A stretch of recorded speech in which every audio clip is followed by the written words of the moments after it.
Good morning, students. Today we are discussing the basic lessons of accounting for non-profit organization. So what is a non-profit organization? That will be study. Each and every aspect will be covered in this my lecture. Okay. My lecture is about, today we will discuss what is NPO, what is non-profit organization, how the NPO can be formed, non-profit organization can be formed, the constitution of non-profit organization, what is the accounting system followed in a non-profit organization, how the financial statements look like, what are the aspects covered in the financial statements of a non-profit organization, and dealing with some peculiar items with regard to non-profit organization. So these are the aspects will be covered in my lecture 1, day 1. And this lecture will be useful for CA Foundation, okay, CA Inter, Old Syllabus, then CMA Intermediate. So let us see one by one what is non-profit organization, how the non-profit organization can be formed, what is the accounting system followed, what are the financial statements, and dealing with some peculiar items with regard to the non-profit organization. So let us start with discussing about what is NPO.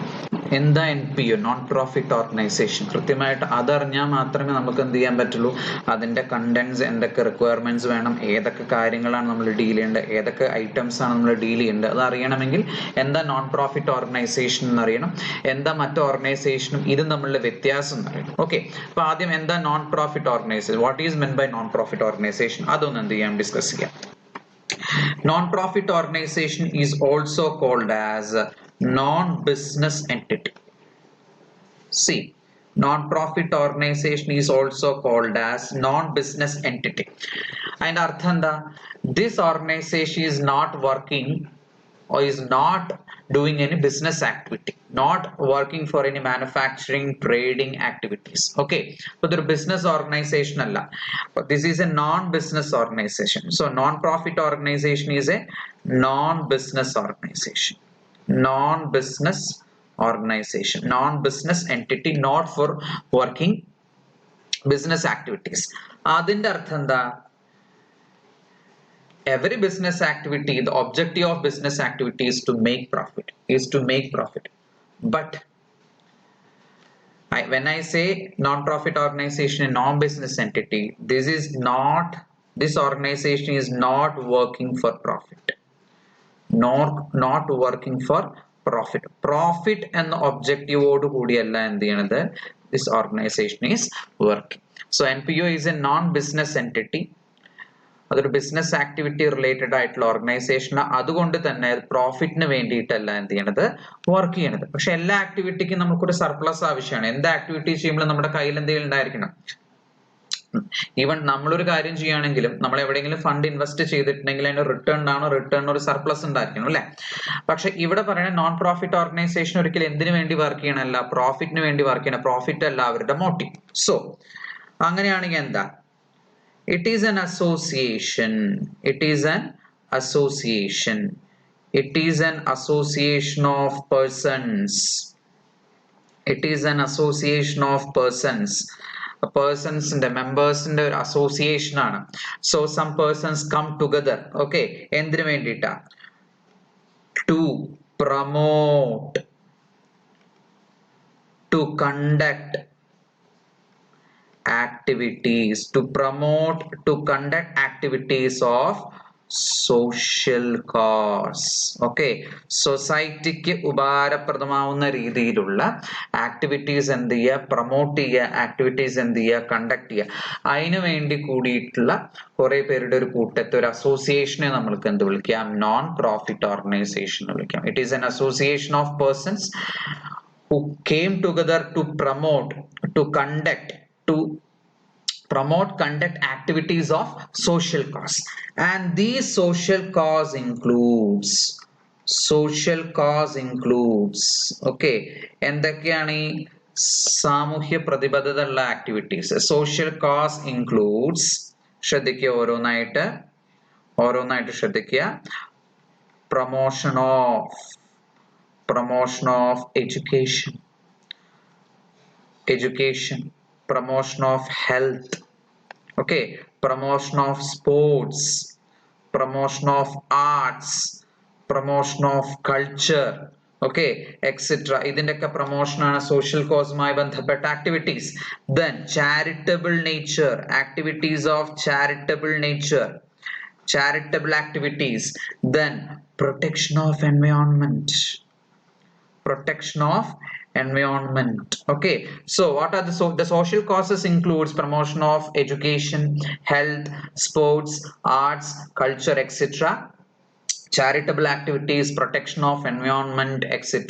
So it is an association. What is non-profit organization? It is an association of persons who came together to promote, to conduct activities of social cause, and this social cause includes promotion of education, health, sports, arts, culture, etc., charitable activities, protection of environment, etc.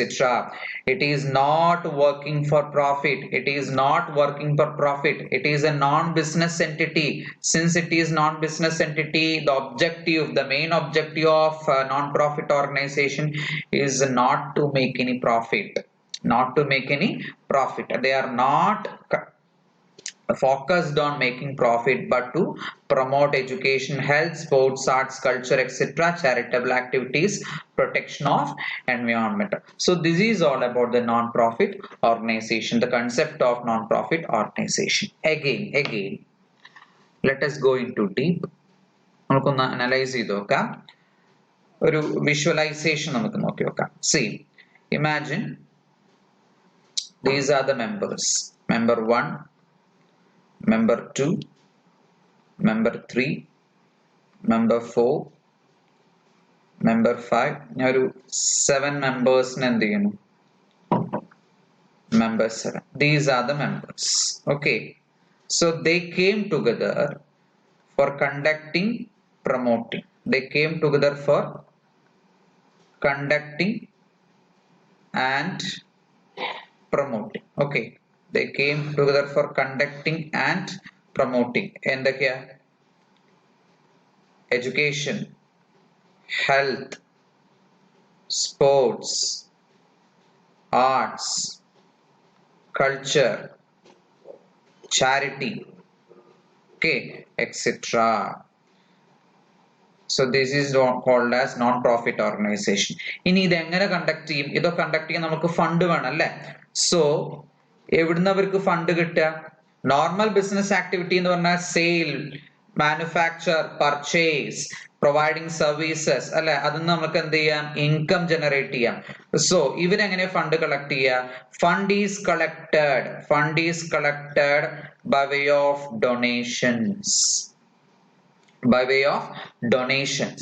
അപ്പൊ donations വഴി, അതുപോലെ എന്താ, membership fee, ഇതിൽ members ആവണമെങ്കിൽ membership fee, entrance fee, okay. Then subscriptions. നമുക്കറിയാം, നിങ്ങൾ charitable organisation എടുക്കുക, for example Amritanandamayi അല്ലെങ്കിൽ ശ്രീ രവിശങ്കർ, ഓക്കെ, ഇവരൊക്കെ എന്ത് ചെയ്യേണ്ട? അവരുടെ ആക്ടിവിറ്റീസ് പ്രൊമോട്ട് ചെയ്യാൻ മാഗസിൻസ് ഇറക്കും, സബ്സ്ക്രിപ്ഷൻസ്, മാഗസിൻസ്, പീരിയോഡിക്കൽസ്, ഓക്കെ. അപ്പൊ അത് കൊടുക്കുക വഴി ഇവർക്ക് എന്ത് കിട്ടും? ഫണ്ട് കളക്ട് ചെയ്യാൻ പറ്റും. Okay, so donations, membership fee, entrance fee, subscription, ഇതുവഴി ഈ മെമ്പേഴ്സ് എന്ത് ചെയ്യും? ഫണ്ട് കളക്ട് ചെയ്യും. And it will be utilised to promote education, health, sports, arts, culture, charity, etcetera. Again ഇതൊക്കെ ചെയ്തു അല്ലെ? ഇതൊക്കെ ചെയ്തു കഴിഞ്ഞാൽ നമുക്ക് നോക്കിയാൽ മതി, ഈ fund collected, okay, fund collected, fund utilised. Fund ഇങ്ങനെ കളക്ട് ചെയ്യാന്ന് പറഞ്ഞു അല്ലെ? ഫണ്ട് ഈ പറയുന്ന ആക്ടിവിറ്റീസിനാണ് യൂട്ടിലൈസ് ചെയ്യാന്ന് പറഞ്ഞു.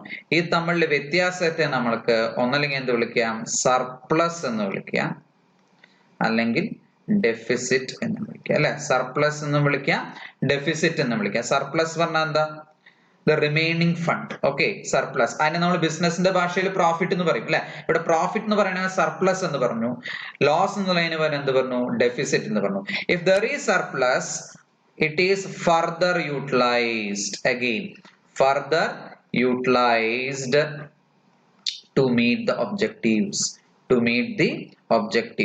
വീണ്ടും എന്ത് ചെയ്യുന്നു, ഈ സർപ്ലസ് യൂസ് ചെയ്തിട്ട് അവർ ഒബ്ജക്റ്റീവ്സ് എന്ത് ചെയ്യുന്നു, മീറ്റ് ചെയ്യുന്നു. Unlike in the business organisation, ഒരു ബിസിനസ് ഓർഗനൈസേഷൻ ആണെങ്കിലുള്ള പ്രശ്നം എന്താ, ആ പ്രോഫിറ്റ് അല്ലെങ്കിൽ സർപ്ലസ് എന്നുള്ള എന്ത് ചെയ്യും, അവര് മെമ്പേഴ്സ് നമ്മൾ ഡിവൈഡ് ചെയ്യും, the form of dividend, okay, in the form of interest, okay. പക്ഷെ ഇവിടെ അങ്ങനെയല്ല, this surplus even though it is a part of it can be termed as a termed as profit. Surplus എന്ന് നമുക്ക് profit എന്ന term use ചെയ്യാമെങ്കിൽ പോലും അവരത് എന്ത് ചെയ്യില്ല, മെമ്പേഴ്സ് അവരവരെ കീശയിൽ ഇടില്ല, but they further they will utilize for meeting the objectives of the organization. So this is all about the concept of non-profit organization. നമുക്കൊന്ന് റിപ്പീറ്റ് ചെയ്ത് നോക്കാം. Non-profit organization is also called as non-business entity, not conducting any business activities, therefore not working for profit. It is an association of persons to promote, conduct activities of social cause. Social cause includes promotion of health, education, sports, arts, culture, charitable activities, protection of environment, etc. And they collect funds by way of donations, membership fee, entrance fee, subscriptions, etc. and utilize these funds for the promotion of their objectives. And the fund remaining after utilization may be surplus or deficit. The surplus fund will further be utilized to meet the objectives. അപ്പോൾ ഇത്രയാണ് നമുക്ക് ഏതിനെ കുറിച്ച് പഠിക്കാലോ, what is meant by non-profit organization. Okay, നമ്മൾക്ക് എങ്ങനെയാണ് non profit organisation form ചെയ്യാൻ പറ്റുന്നത്. അപ്പം എന്താ നോൺ പ്രോഫിറ്റ് ഓർഗനൈസേഷൻ നമ്മൾ ഓൾറെഡി പഠിച്ചു കഴിഞ്ഞു. ഇനി അത് ഏതൊക്കെ രീതിയിൽ നമ്മൾക്ക് എന്ത് ചെയ്യാം, കോൺസ്റ്റിറ്റ്യൂട്ട് ചെയ്യാം. Okay, constitution of NPO, how to form an NPO. NPO നമ്മൾക്ക് നോൺ പ്രോഫിറ്റ് ഓർഗനൈസേഷൻ 3 രീതിയിൽ എന്ത് ചെയ്യാം, ഫോം ചെയ്യാം. We already said it is an association of persons. ആ അസോസിയേഷൻ നമുക്ക് 3 രീതിയിൽ എന്ത് ചെയ്യാം, ഡെവലപ്പ് ചെയ്യാം, കോൺസ്റ്റിറ്റ്യൂട്ട് ചെയ്യാം. ഒന്നെന്നുള്ളത് as trust, as per Indian trust act. Okay, as trust, as per Indian trust act. ഇന്ത്യയിൽ ഓൾമോസ്റ്റ് ഓർഗനൈസേഷൻസ്, നോൺ പ്രോഫിറ്റ് ഓർഗനൈസേഷൻസും ട്രസ്റ്റ് എന്ന രീതിയിലാണ് സാധാരണ ഫോം ചെയ്യാറുള്ളത്. Okay, trust. അതേപോലെ similarly there is another form of organization which is found in large, okay, society as per Indian Societal Act. Okay, as per Indian Societal Act. നമ്മൾ കുറെ societies കാണാറുണ്ട് അല്ലെ, workers society, agriculture society, farmers society. Okay, പലതരത്തിലുള്ള non profit organisation ഏത് ഫോമിലുണ്ട്, society ഫോമിൽ constitute ചെയ്യാറുണ്ട്. Then the third form which has a more legal implication, okay, as a company. ഒരു company എന്ന രീതിയിൽ നമ്മൾക്ക് എന്ത് ചെയ്യാം, നോൺ പ്രോഫിറ്റ് ഓർഗനൈസേഷൻ ഫോം ചെയ്യാം as per section 8 of Companies Act 2013. as per section 8 of Companies Act 2013. okay, അപ്പോൾ company അല്ല, section 8 പ്രകാരം രജിസ്റ്റർ ചെയ്യുന്ന companies. And sadharana generally these companies are called as section 8 companies. These companies are called as section 8 companies. appo ini ningal evideyina section 8 companies vanna, it is a non profitable organization, okay. So these are the ways we can constitute non profit organization. okay, appo enganeyokka form cheyam, trust enna reethiyil form cheyam, society എന്ന രീതിയിൽ form ചെയ്യാം, അതുപോലെ company as per section 8 of companies act 2013. ഈ രീതിയിലൊക്കെ നമുക്ക് non profit organisation അല്ലെങ്കിൽ association of persons for meeting the social cause objectives നമുക്ക് constitute ചെയ്യാൻ പറ്റും. ഇത്രയും ക്ലിയർ ആയല്ലോ. ഇനി ഫർദർ ആയിട്ട് ഇതിനെ ബേസ് ചെയ്ത് ഞാൻ അടുത്തൊരു ഭാഗം പറഞ്ഞുതരാം, ശ്രദ്ധിക്കാം. നമുക്ക് മൂന്നാമതായിട്ട് ഡിസ്കസ് ചെയ്യാനുള്ള what is accounting system followed. ഇതിന്റെ ഒപ്പം തന്നെ നമുക്ക് പറഞ്ഞു കേട്ടോ, what is the accounting system followed by such non-profit organization. What is the accounting system followed by such organization? But the concept of accounting system is based on the constitution of the non-profit organization. Non-profit organization എങ്ങനെയാണോ form ചെയ്തിട്ടുള്ളത് അതിനെ base ചെയ്തിട്ടാണ് accounting system പറയുന്നത്. So in the case of trust, In the case of trust in the കാര്യം എടുക്കുകയാണെങ്കിൽ okay, they can follow either cash system or accrual system. They can follow either cash system or accrual system. But trust ആണെങ്കിൽ ഒന്നല്ലേ cash system follow ചെയ്യാം അല്ലെങ്കിൽ എന്താ accrual system follow ചെയ്യാം. എന്താ cash system എന്ന് പറഞ്ഞു കഴിഞ്ഞാൽ നമ്മൾക്ക് ക്യാഷ് അല്ലെങ്കിൽ ലിക്വിഡ് ഫണ്ട് എന്ന രൂപത്തിൽ വന്നതും പോയതും മാത്രമേ നമ്മൾ ഇൻകം എക്സ്പെൻസും ആയിട്ട് എന്ത് ചെയ്യുള്ളൂ അല്ലെങ്കിൽ എക്സ്പെൻഡിച്ചർ ആയിട്ട് എന്ത് ചെയ്യുള്ളൂ കണക്കാക്കുള്ളൂ. അക്രൂവൽ സിസ്റ്റം എന്ന് പറഞ്ഞാൽ എന്താ ഒരു ഇൻകം അത് അക്രൂ ചെയ്ത് കഴിഞ്ഞാൽ അത് ഇൻകം ആയി ട്രീറ്റ് ചെയ്യാം even though it is not received അല്ലെ. ഒരു എക്സ്പെൻസ് അത് അക്രൂ ചെയ്ത് കഴിഞ്ഞാൽ അതിനെ എക്സ്പെൻസ് ആയി ട്രീറ്റ് ചെയ്യാം even though it is not paid. Okay, അപ്പൊ ഒന്നല്ലേ ക്യാഷ് സിസ്റ്റം ഫോളോ ചെയ്യാം അല്ലെങ്കിൽ എന്താ അക്രൂവൽ സിസ്റ്റം ഫോളോ ചെയ്യാം. സൊസൈറ്റിയുടെ കേസും സെയിം കൺസെപ്റ്റ് തന്നെ കേട്ടോ. സൊസൈറ്റി ആയിട്ട് ഫോം ചെയ്യണമെങ്കിൽ അപ്പോഴും അതെ either they can follow the cash system or the accrual system. But in the case of companies, കമ്പനിയുടെ കാര്യം എടുക്കുകയാണെങ്കിൽ അതിൽ ചെറിയ വ്യത്യാസമുണ്ട്. As per companies act it is mandatory to follow accrual system of accounting, system of accounting. അപ്പൊ company ആയിട്ടാണ് form ചെയ്യണത് എങ്കിൽ എന്തേ പറ്റുള്ളൂ, നമുക്ക് അക്രൂവൽ സിസ്റ്റം മാത്രമേ ഫോളോ ചെയ്യാൻ പറ്റുള്ളൂ. അപ്പൊ നിങ്ങൾ നോക്കേണ്ട കാര്യം, ക്വസ്റ്റ്യൻ പ്രോബ്ലംസ് ചെയ്യുമ്പോൾ ക്വസ്റ്റ്യൻ കാണുമ്പോൾ അത് കമ്പനി ആണോ സൊസൈറ്റി ആണോ ട്രസ്റ്റ് ആണോ ഇതൊക്കെ നമുക്ക് എന്ത് ചെയ്യണം നോക്കണം എന്നർത്ഥം. ഞാൻ പറയുന്നത് ക്ലിയർ ആവണല്ലേ? ട്രസ്റ്റ് ആയിട്ടാണോ സൊസൈറ്റി ആയിട്ടാണോ കമ്പനി ആയിട്ടാണോ ഫോം ചെയ്ത് നോക്കണം. അതിനെ ബേസ് ചെയ്തിട്ടാണ് നമ്മൾ വേണ്ടത് അക്കൗണ്ടിങ് സിസ്റ്റം. കമ്പനിയാണ് നിർബന്ധമായിട്ട് അക്രൂവൽ സിസ്റ്റം ഫോളോ ചെയ്തേ പറ്റൂ. മറ്റ് രണ്ട് കോൺസ്റ്റിറ്റ്യൂഷൻ ആണെങ്കിൽ depending upon the question, depending upon their accounting system, നമുക്ക് ആ ബേസ്ഡ് എന്ത് ചെയ്താൽ മതി പ്രോബ്ലംസ് വർക്ക്ഔട്ട് ചെയ്താൽ മതി. സോ നമ്മൾ രണ്ട് കാര്യങ്ങൾ ഈ ഭാഗത്ത് പഠിച്ചു. ഒന്നെന്നുള്ളത് what is the constitution of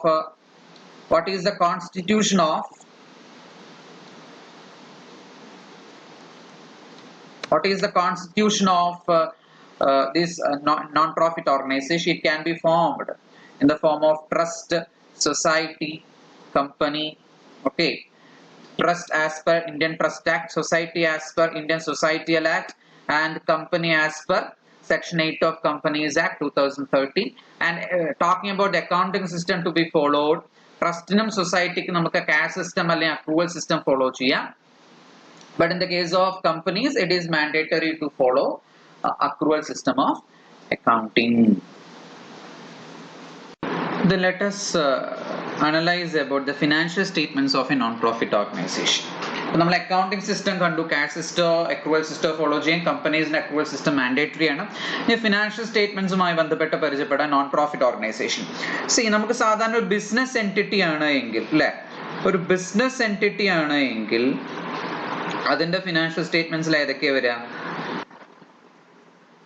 profit and loss account അല്ലെ, പ്രോഫിറ്റ് ആൻഡ് ലോസ് അക്കൗണ്ട് അല്ലെങ്കിൽ അതിനെ വിളിക്കുക statement of P and L എന്നാ വിളിക്കുക. അക്കൗണ്ടിന്റെ കൺസെപ്റ്റ് ഒക്കെ മാറി ഇപ്പൊ സ്റ്റേറ്റ്മെന്റ് ഓഫ് പി ആൻഡ് അല്ലെ, അതുപോലെ എന്താ balance sheet, cash flow statement etcetera. Okay, ഇതൊക്കെയാണ് നമുക്ക് ഒരു ബിസിനസ് എൻറ്റിറ്റിയുടെ ഫിനാൻഷ്യൽ സ്റ്റേറ്റ്മെന്റ്സ് ഇൻക്ലൂഡ് ആയിട്ട് പറയാം. Since non profit organisation is A non business entity, അവിടെ നമ്മൾ പ്രോഫിറ്റിനല്ല പ്രാധാന്യം കൊടുക്കുന്നത് അല്ലെ, നോൺ ബിസിനസ് എൻറ്റിറ്റി. നമുക്ക് financial statements non profit organisation പറയുമ്പോൾ ആദ്യം ഒന്ന് first of all the receipt and payment account. Receipt and payment account നേരത്തെ പറഞ്ഞു ഫണ്ട് കളക്ട് ചെയ്യണോ ഫണ്ട് യൂട്ടിലൈസ് ചെയ്യണോ അല്ലെ, അത് കാണിക്കാനായിട്ടാണ് the receipt and payment account. അപ്പൊ റെസീപ്റ്റ് ആൻഡ് പേയ്മെന്റ് അക്കൗണ്ട് നമ്മൾക്ക് എന്താ കാണിച്ചു തരാം? ദ കളക്ഷൻ ഓഫ് ഫണ്ട് എവിടുന്നൊക്കെ കളക്ട് ചെയ്യണ്ട, ഏതൊക്കെ രീതിയിൽ കളക്ട് ചെയ്തിട്ടുണ്ട്, പ്ലസ് എന്താ യൂട്ടിലൈസേഷൻ, ഇതാണ് നമുക്ക് ഏത് കാണിച്ചത്? റെസീപ്റ്റ് ആൻഡ് പേയ്മെന്റ് അക്കൗണ്ട് കാണിച്ചു തരുന്നത്. ഇത് ക്ലിയർ ആയല്ലോ? Then secondly income and expenditure account.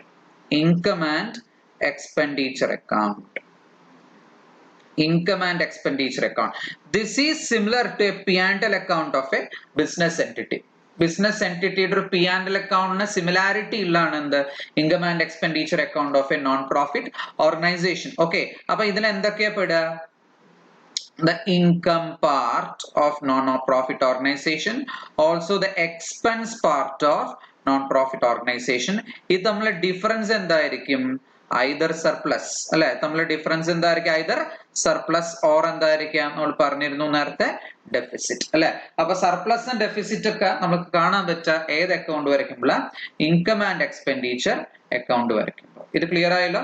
അപ്പൊ റെസിപ്റ്റ് ആൻഡ് പേയ്മെന്റ് അക്കൗണ്ട് ആയി, ഇൻകം ആൻഡ് എക്സ്പെൻഡിച്ചർ അക്കൗണ്ട് ആയി. ഇതേപോലെ തന്നെ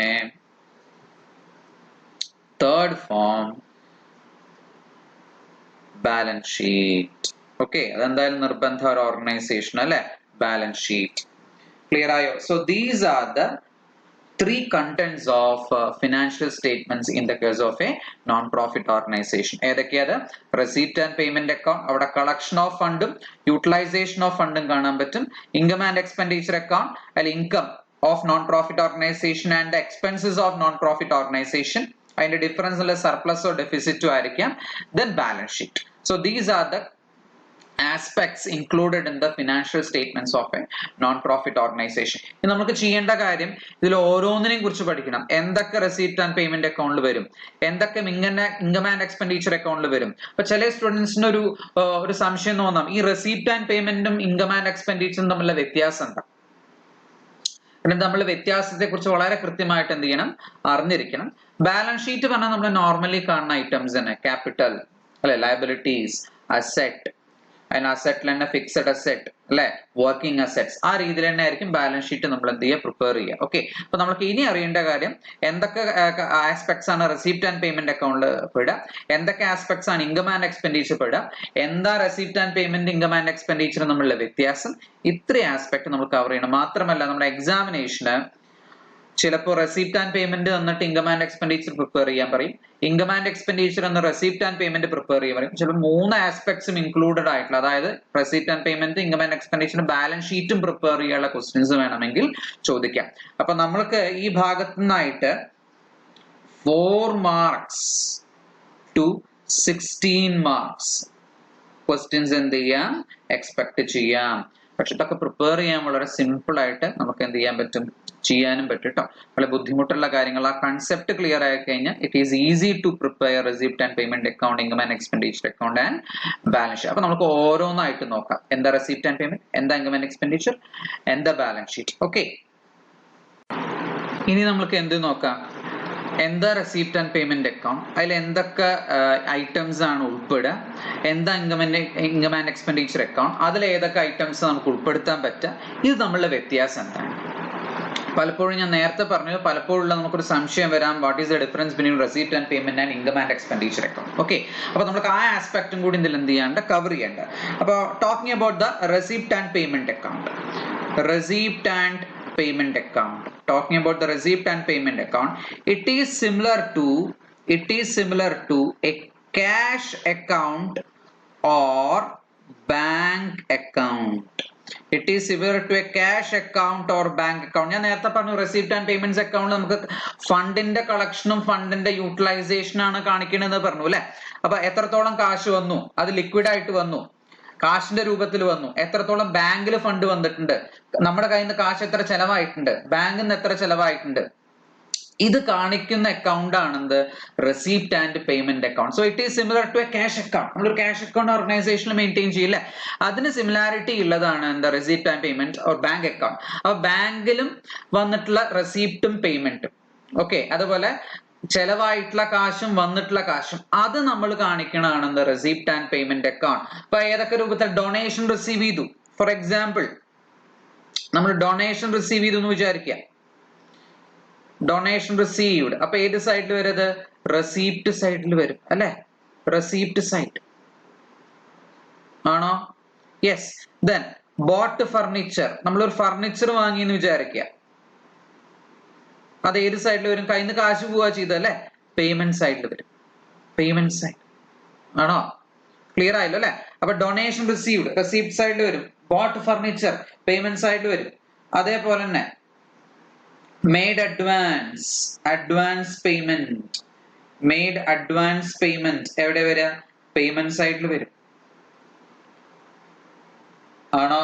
അതേപോലെ സബ്സ്ക്രിപ്ഷൻ സബ്സ്ക്രിപ്ഷൻ, നേരത്തെ സബ്സ്ക്രിപ്ഷൻ ഞാൻ എന്താ പറഞ്ഞ ഫണ്ട് കളക്ഷന്റെ ഒരു സോഴ്സ് ആന്ന് പറഞ്ഞു അല്ലെ. അത് ഏത് സൈഡിൽ വരും? റെസീപ്റ്റ് സൈഡിൽ വരും അല്ലെ. ഇതേപോലെ എന്തൊക്കെ ഐറ്റംസ് ആണോ റിസീവ് ചെയ്യണത് in the form of cash or through bank, എന്തൊക്കെ ഐറ്റംസ് ആണ് നമ്മൾ പേയ്മെന്റ് ആയിട്ട് പോകുന്നത് in the form of cash or through bank, നമ്മൾ ഏത് അക്കൗണ്ടിൽ പോസ്റ്റ് ചെയ്യും? റെസീപ്റ്റ് ആൻഡ് പേയ്മെന്റ് അക്കൗണ്ടിൽ പോസ്റ്റ് ചെയ്യും. So receipt and payment account is similar to a cash account or bank account. Is similar to a cash account or bank account. അങ്ങനെയാണെങ്കിൽ നമ്മൾ ഇത് എങ്ങനെ മെയിൻറ്റെയിൻ ചെയ്യാൻ പറ്റും? ഞാൻ ഒരു ഫോർമാറ്റ് വരച്ചു തരാം. പലരും പല ഫോർമാറ്റ് ഫോളോ ചെയ്യും കേട്ടോ, പല രീതിയിലാവാം, ശ്രദ്ധിച്ചോളാം. നമുക്ക് ഇങ്ങനെ തുടങ്ങാം. ഇതൊരു ക്യാഷ് അക്കൗണ്ട് ആവുകൊണ്ട് എന്തുണ്ടാവും? ഇതിനെ ഞാൻ റെസീപ്റ്റ് സൈഡ് എന്ന് വിളിച്ചു അല്ലെ. ഡെബിറ്റ് സൈഡ് എപ്പോഴും എന്തായിരിക്കും? ക്യാഷ് അക്കൗണ്ട് റെസീപ്റ്റ് ആയിരിക്കും. ക്രെഡിറ്റ് സൈഡ് എന്തായിരിക്കും? പേയ്മെന്റ് സൈഡ് ആയിരിക്കും. Payment, okay. Receipt, payment. ഇവിടെ എന്തുണ്ടായിരിക്കാം? To balance brought down. Opening cash balance, opening bank balance ഉണ്ടാവുമല്ലോ അല്ലെ. സോ ഓപ്പണിംഗ് ക്യാഷ് ആണെങ്കിൽ ക്യാഷ് എടുത്തെഴുതുക, ബാങ്ക് ആണെങ്കിൽ ബാങ്ക് എടുത്തെഴുതുക. അതേപോലെ ഐറ്റംസ് ഓരോന്നായിട്ട് വരും അല്ലെ. ഇപ്പൊ ഡൊണേഷൻ നേരത്തെ എഴുതിയ ഐറ്റംസ് ആണെങ്കിൽ ടു ഡൊണേഷൻ, ഓക്കെ. അതുപോലെ റെസീപ്റ്റ് ടു സബ്സ്ക്രിപ്ഷൻ ആണോ, ഇതാണ് റെസീപ്റ്റ് വരിക. പേയ്മെന്റ് സൈഡില് ടു എന്താ? ഫർണിച്ചർ ആണോ. അതുപോലെ ടു അഡ്വാൻസ് പേയ്മെന്റ്. ഇത് ക്ലിയർ ആയല്ലോ അല്ലെ, പറഞ്ഞു മനസ്സിലാവുണ്ടോ? ഇനി എന്ത് വരും? നമ്മൾക്ക് ഇതിന്റെ ലാസ്റ്റ് എന്ത് വരും? ഇതൊക്കെ ഞാൻ കുറച്ച് ഐറ്റംസേ കാണിച്ചുള്ളൂ എന്ന് മാത്രം കേട്ടോ. ബൈ ബാലൻസ് എന്താ? ക്യാരി ഡൗൺ, അത് ക്യാഷ് ബാലൻസ് ഉണ്ടാവും, അതുപോലെ ബാങ്ക് ബാലൻസ് ഉണ്ടാവും ആണോ. ഇതാണ് നമ്മൾ മെയിൻറ്റെയിൻ ചെയ്യുന്ന format four receipt and payment account. Simply it is A cash account or bank. അപ്പൊ ക്യാഷുമായി റിലേറ്റഡ് ആയിട്ടുള്ള ബാങ്കിലൂടെ വന്നുള്ള ട്രാൻസാക്ഷൻ നമുക്ക് ഏതിലൂടെ റൂട്ട് ചെയ്യണം? റെസീപ്റ്റ് ആൻഡ് പേയ്മെന്റ് അക്കൗണ്ടിലൂടെ റൂട്ട് ചെയ്യണം. ഇനി ഇതിൽ തന്നെ ചില സമയത്ത് നമുക്ക് ഫോർമാറ്റ് വേണമെങ്കിൽ ചെറുതായിട്ട് എന്ത് ചെയ്യാം? വ്യത്യാസം വരുത്താം. ബോർഡിലേക്ക് നോക്കിയാൽ മതി. ഫോർമാറ്റ് വേണമെങ്കിൽ ചിലവർ ഇങ്ങനെയും മെയിൻറ്റെയിൻ ചെയ്യാം. ബാങ്ക് ബാലൻസ് വേണമെങ്കിൽ സെപ്പറേറ്റ് ആയിട്ട് തന്നു വെച്ചാൽ, അല്ലെങ്കിൽ സെപ്പറേറ്റ്ലി ഉണ്ട് എങ്കിൽ നമുക്ക് വേണമെങ്കിൽ രണ്ട് കോളം കൊടുക്കാം. ഇതൊരു ക്യാഷ് കോൾ ആയിട്ടും ഇതൊരു ബാങ്ക് കോൾ ആയിട്ടും, ഓക്കെ. അതേപോലെ ഈ സൈഡിലും അതെ, ഇതൊരു ക്യാഷ് കോൾ ആയിട്ടും ഒരു ബാങ്ക് കോൾ. അപ്പൊ ക്യാഷ് ട്രാൻസാക്ഷൻസ് ഒക്കെ ക്യാഷിന്റെ കോളത്തിലും ബാങ്ക് ട്രാൻസാക്ഷൻസ് ഒക്കെ ഏത് കോളത്തിൽ വരും? ബാങ്കിന്റെ കോളത്തിൽ വരും. ഇങ്ങനെയും നമുക്ക് മെയിൻറ്റെയിൻ ചെയ്യാം. So depending upon questions, okay. ഇനി ചില പ്രോബ്ലത്തില് ക്യാഷ് ആൻഡ് ബാങ്ക് പറഞ്ഞിട്ട് ഒരുമിച്ചാവും തന്നിട്ടുണ്ടാക്കാം.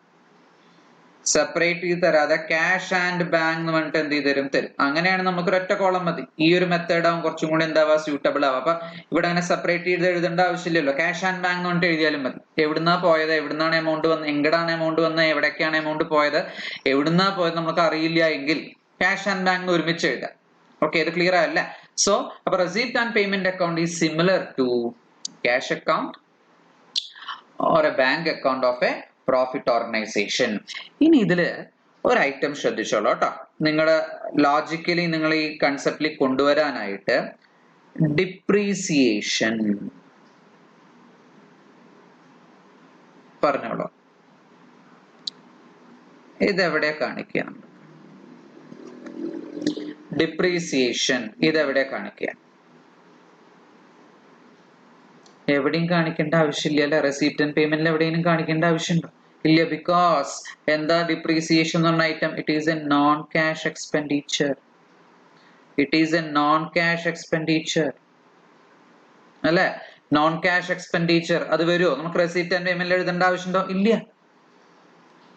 ക്ലിയർ ആയല്ലോ അല്ലെ. അപ്പൊ cash expenditure and cash incomes, whether it is by way of received by way of cash or through bank, നമ്മൾ എവിടെ കാണിക്കും?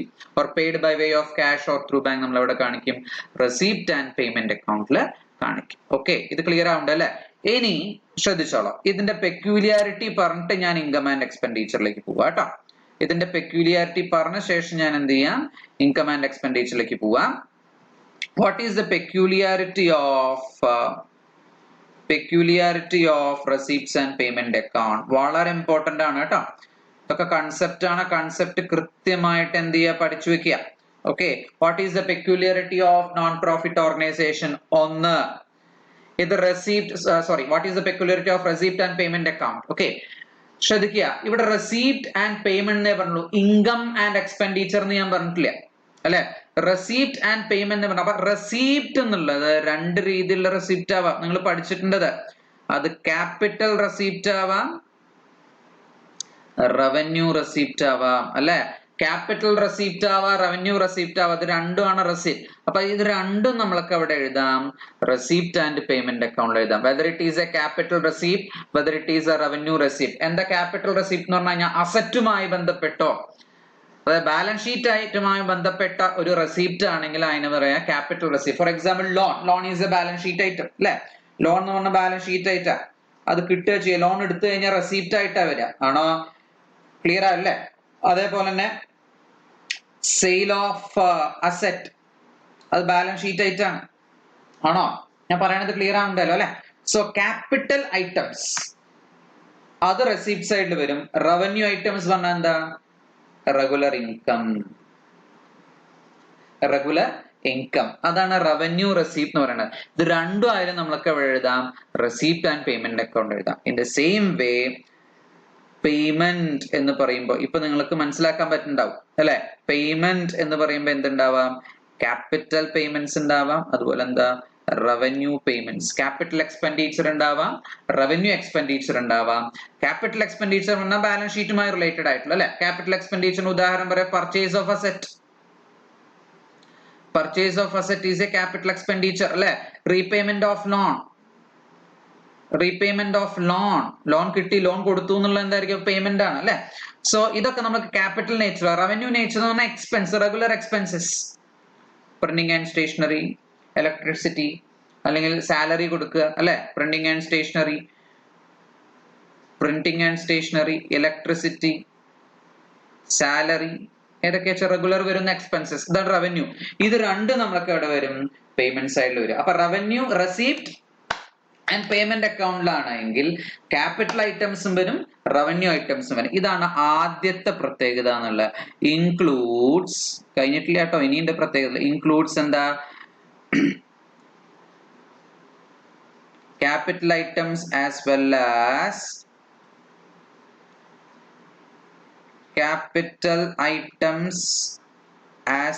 ആസ് എന്താ പറഞ്ഞ? Revenue items. Capital items as well as revenue items വളരെ ഇമ്പോർട്ടന്റ് ആണ്. നിങ്ങൾ അത് നോട്ട് ചെയ്ത് വെക്കുക, എഴുതിയെടുക്കുക കേട്ടോ. It includes capital items as well as revenue items. ഞാൻ പറയണത് ക്ലിയർ ആയല്ലോ, അല്ലെ? യെസ്. ഞാൻ അടുത്ത പെക്യുലാരിറ്റി പോവാം. അതും അതെ, വളരെ ഇമ്പോർട്ടന്റ് ആണ്. ശ്രദ്ധിച്ചിരിക്കുക കേട്ടോ, ശ്രദ്ധിച്ചിരിക്കുക. ആദ്യത്തെ പെക്യുലാരിറ്റി കഴിഞ്ഞു, ക്യാപിറ്റൽ ഐറ്റംസും റവന്യൂ ഐറ്റംസും വിടും.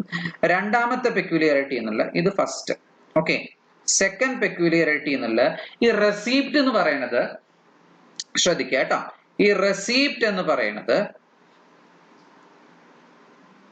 പ്രീവിയസ് ഇയറിലത്തെ ആവാം. കഴിഞ്ഞ വർഷം എനിക്ക് കുറച്ച് കിട്ടാനുണ്ടായിരുന്നു, അത് ഇത്തവണ കിട്ടിയതാവാം. കറണ്ട് ഇയർത്തെ റെസിപ്റ്റ് ആവാം, അല്ലെ? കറണ്ട് ഇയർത്തെ റെസിപ്റ്റ് ആവാം, നെക്സ്റ്റ് ഇയർത്തെ റെസിപ്റ്റ് ആവാം. അടുത്ത വർഷം കിട്ടാനുള്ള അഡ്വാൻസ് ആയിട്ട് കിട്ടിയതാവാം, അല്ലെ? അങ്ങനത്തെ അഡ്വാൻസ് പേയ്മെന്റ് എന്ന് പറഞ്ഞാൽ അഡ്വാൻസ് ആയിട്ട് കിട്ടിയതാവാം. അപ്പൊ റെസിപ്റ്റ് എന്ന് പറയുന്നത് എങ്ങനെയൊക്കെ ആവാം? പ്രീവിയസ് ഇയർ ആവാം, അത് കറണ്ട് ഇയർ ആവാം, അത് നെക്സ്റ്റ് ഫ്യൂച്ചറിലത്തെ ആവാന്ന് അർത്ഥം, നെക്സ്റ്റ് ഇയറും ആവാം. അതൊക്കെ ഏതൊക്കെ വന്നാലും നമുക്ക് റെസിപ്റ്റ് ആൻഡ് പേയ്മെന്റ് കിട്ടിയെങ്കിൽ റെസിപ്റ്റ് ആൻഡ് പേയ്മെന്റ് അക്കൗണ്ടിൽ അത് ക്യാപിറ്റൽ ആയിക്കോട്ടെ, അത് റവന്യൂ ആയിക്കോട്ടെ, അത് ഈ വർഷം ആയിക്കോട്ടെ, കഴിഞ്ഞ വർഷം ആയിക്കോട്ടെ, അടുത്ത വർഷം ആയിക്കോട്ടെ, എവിടെ കാണിക്കണം? റെസിപ്റ്റ് ആൻഡ് പേയ്മെന്റ് അക്കൗണ്ടിൽ കാണിച്ചിരിക്കണം. ഇൻ ദ സെയിം വേ ഇതേപോലെ നിങ്ങൾക്ക് ഇനി പറയാവുന്നല്ലോ, എന്താ? പേയ്മെന്റ് ആണെങ്കിൽ അല്ലെ, എവിടൊക്കെ വരാം? ഏതൊക്കെ രീതിയിലാവാം? അത് പ്രീവിയസ് ഇയർത്തെ പേയ്മെന്റ് ആവാം, അല്ലെ? നമ്മൾ സാധാരണ പേയബിൾസ് ഇടാറുണ്ട്, അല്ലെ? പേയബിൾസ് ആണോ? ക്ലിയർ ആയല്ല? ഇതേപോലെ ഇവിടെ പറയുമ്പോ റിസീവബിൾസ് എന്ന് പറയും, ആണോ? പേയബിൾസ് ഇടാറുണ്ട്. പ്രീവിയസ് ഇയർ ആവാം, കറണ്ട് ഇയറിലത്തെ പേയ്മെന്റ് ആയിരിക്കാം, അല്ലെ? അതുപോലെ എന്താ? നെക്സ്റ്റ് ഇയറിലത്തെ എന്താവാം? പേയ്മെന്റ് ആയിരിക്കും, അഡ്വാൻസ് പേയ്മെന്റും ആയിരിക്കാം, ആണോ? പെയ്ഡ് ഇൻ അഡ്വാൻസ് ആയിരിക്കാം. പേയ്മെന്റ് ആണെങ്കിൽ ഈ മൂന്നും വരാം. ഏത് വന്നതായിക്കോട്ടെ, അത് ക്യാപിറ്റൽ ആയിക്കോട്ടെ, അത് റവന്യൂ ആയിക്കോട്ടെ, അത് പ്രീവിയസ് ഇയർ ആയിക്കോട്ടെ, കറണ്ട് ഇയർ ആയിക്കോട്ടെ, നെക്സ്റ്റ് ഇയർ ആയിക്കോട്ടെ, അത് എവിടെ കാണിക്കും? കയ്യിൽ നിന്ന് പോയിട്ടുണ്ട് എങ്കിൽ അത് നമ്മൾ ഏത് സൈഡിൽ കാണിക്കണം? പേയ്മെന്റ് സൈഡിൽ കാണിക്കണം. ഇതാണ് രണ്ട് പ്രത്യേകത, എന്ത്? Receipt and payment account. ഞാൻ പറയണത് ക്ലിയർ ആയെന്ന് വിശ്വസിക്കുന്നു. ഓക്കെ, റിപ്പീറ്റ് ചെയ്യാം. ഏതൊക്കെ രണ്ട് പ്രത്യേകത എന്ന് പറയുന്നത്? ഒന്നെന്ന് പറയുന്നത് എന്താ? അത് ക്യാപിറ്റൽ നേച്ചർ ആവാം, റവന്യൂ നേച്ചർ ആവാം അല്ലെ, ക്യാപിറ്റൽ നേച്ചർ ആവാം, റവന്യൂ നേച്ചർ ആവാം. രണ്ടാമത്തെ പേയ്മെന്റ് ആയിക്കോട്ടെ, റെസിപ്റ്റ് ആയിക്കോട്ടെ. രണ്ടാമത്തെ ആ റെസിപ്റ്റില് പ്രീവിയസ് ഇയർ പെടാം, കറണ്ട് ഇയർ പെടാം, നെക്സ്റ്റ് ഇയർ പെടാം. പേയ്മെന്റിൽ പ്രീവിയസ് ഇയർ പെടാം, കറണ്ട് ഇയർ പെടാം, നെക്സ്റ്റ് ഇയർ പെടാം. എന്തായാലും അത് ക്യാപിറ്റൽ ആയാലും റവന്യൂ ആയാലും current year, previous year, next year ആയിക്കോട്ടെ, നമുക്ക് കയ്യിൽ നിന്ന് പോയിട്ടുണ്ടെങ്കിൽ, കയ്യിലേക്ക് വന്നിട്ടുണ്ടെങ്കിൽ നമ്മൾ എവിടെ കാണിക്കണം? റെസിപ്റ്റ് ആൻഡ് പേയ്മെന്റ് അക്കൗണ്ടിലേക്ക് കാണിക്കണം. അത് ബാലൻസ് ഷീറ്റ് ആയിക്കോട്ടെ, റവന്യൂ ആയിട്ട്. ഇത് ക്ലിയർ ആയോ? പറഞ്ഞത് മനസ്സിലായോ? യെസ്. ഞാൻ അടുത്ത ഇൻകം ആൻഡ് എക്സ്പെൻഡിച്ചറിലേക്ക് പോവാം. ഇനി നമുക്ക് ഇൻകം ആൻഡ് എക്സ്പെൻഡിച്ചർ എന്ത് ചെയ്യാം? ഡീൽ ചെയ്ത് നോക്കാം. Income and expenditure account. Okay, income and expenditure account. നമ്മൾ നേരത്തെ റെസിപ്റ്റ് ആൻഡ് പേയ്മെന്റ് അക്കൗണ്ട് പഠിച്ചു. അത് similar to a cash or bank account of an organisation പഠിച്ചു. ഇതേപോലെ നമ്മൾ പറഞ്ഞിരുന്നു income and expenditure is similar to, അല്ലെ, സിമിലർ ടു ഏതുമായി സിമിലാരിറ്റി ഉണ്ട്? P&L account of a business entity, അല്ലെ, P&L account of a business entity. നമ്മളൊരു എൻറ്റിറ്റിയുടെ P&L account നമ്മൾ എങ്ങനത്തെ ഐറ്റംസ് കാണിക്കാറുള്ളത്? ക്യാപിറ്റൽ ഐറ്റംസ് കാണിക്കാറുണ്ടോ? നിങ്ങൾ ഓർത്ത് നോക്കുക. ഞാൻ അതിനാണ് ഈ കമ്പാരിസൺ പറഞ്ഞു കഴിഞ്ഞാൽ it is similar to a P&L account of a business entity. ഒരു ബിസിനസ് എൻറ്റിറ്റിയുടെ P&L account നമ്മൾ എങ്ങനത്തെ ഐറ്റംസ് കാണിക്കാറുള്ളത്? Only the revenue items. Only the revenue items അല്ലെ. നമ്മൾ ആ സെറ്റ് പർച്ചേസ് ചെയ്യുന്നു വിചാരിക്കും, നമുക്ക് P&L ആണോ കാണിക്കാറില്ല? P&L നമ്മൾ എക്സ്പെൻഡിച്ചർ ആയിട്ട് കാണിക്കില്ല, ബാലൻസ് ഷീറ്റിലാണ് കാണിക്കാറുള്ളത് അല്ലെ. ലോൺ റീപേ ചെയ്തു, നമ്മൾ P&L ആണോ കാണിക്കാറില്ല? അല്ല, it's balance sheet item. Loan ഒന്ന് കുറയുക ചെയ്യാം ആണോ? So in the same way the first peculiarity of income and expenditure account is it includes only the revenue items. It includes only the revenue items. Revenue items മാത്രമേ പെടുന്നുള്ളൂ. So revenue items എന്ന് പറയുമ്പോൾ revenue receipts and revenue payments. Revenue receipts and revenue payments. അല്ല, ഞാൻ പറഞ്ഞത് clear ആയല്ലോ അല്ലെ? Because the objective of income and expenditure account, the objective of income and expenditure account is to understand current year's surplus or deficit. Current year's surplus or deficit.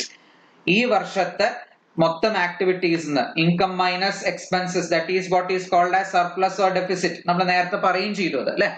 ഈ വർഷം എത്ര surplus ഉണ്ട്, ഈ വർഷം എത്ര ഡെഫിസിറ്റ് ഉണ്ട്. നമ്മൾ റെസിപ്റ്റ് ആൻഡ് പേയ്മെന്റ് അക്കൗണ്ടിൽ എന്താ മനസ്സിലാക്കാൻ പറ്റുക? എത്ര കാശ് വന്നിട്ടുണ്ട്, എത്ര കാശ് പോയിട്ടുണ്ട്, എത്ര ബാക്കിയുണ്ട് അല്ലെ.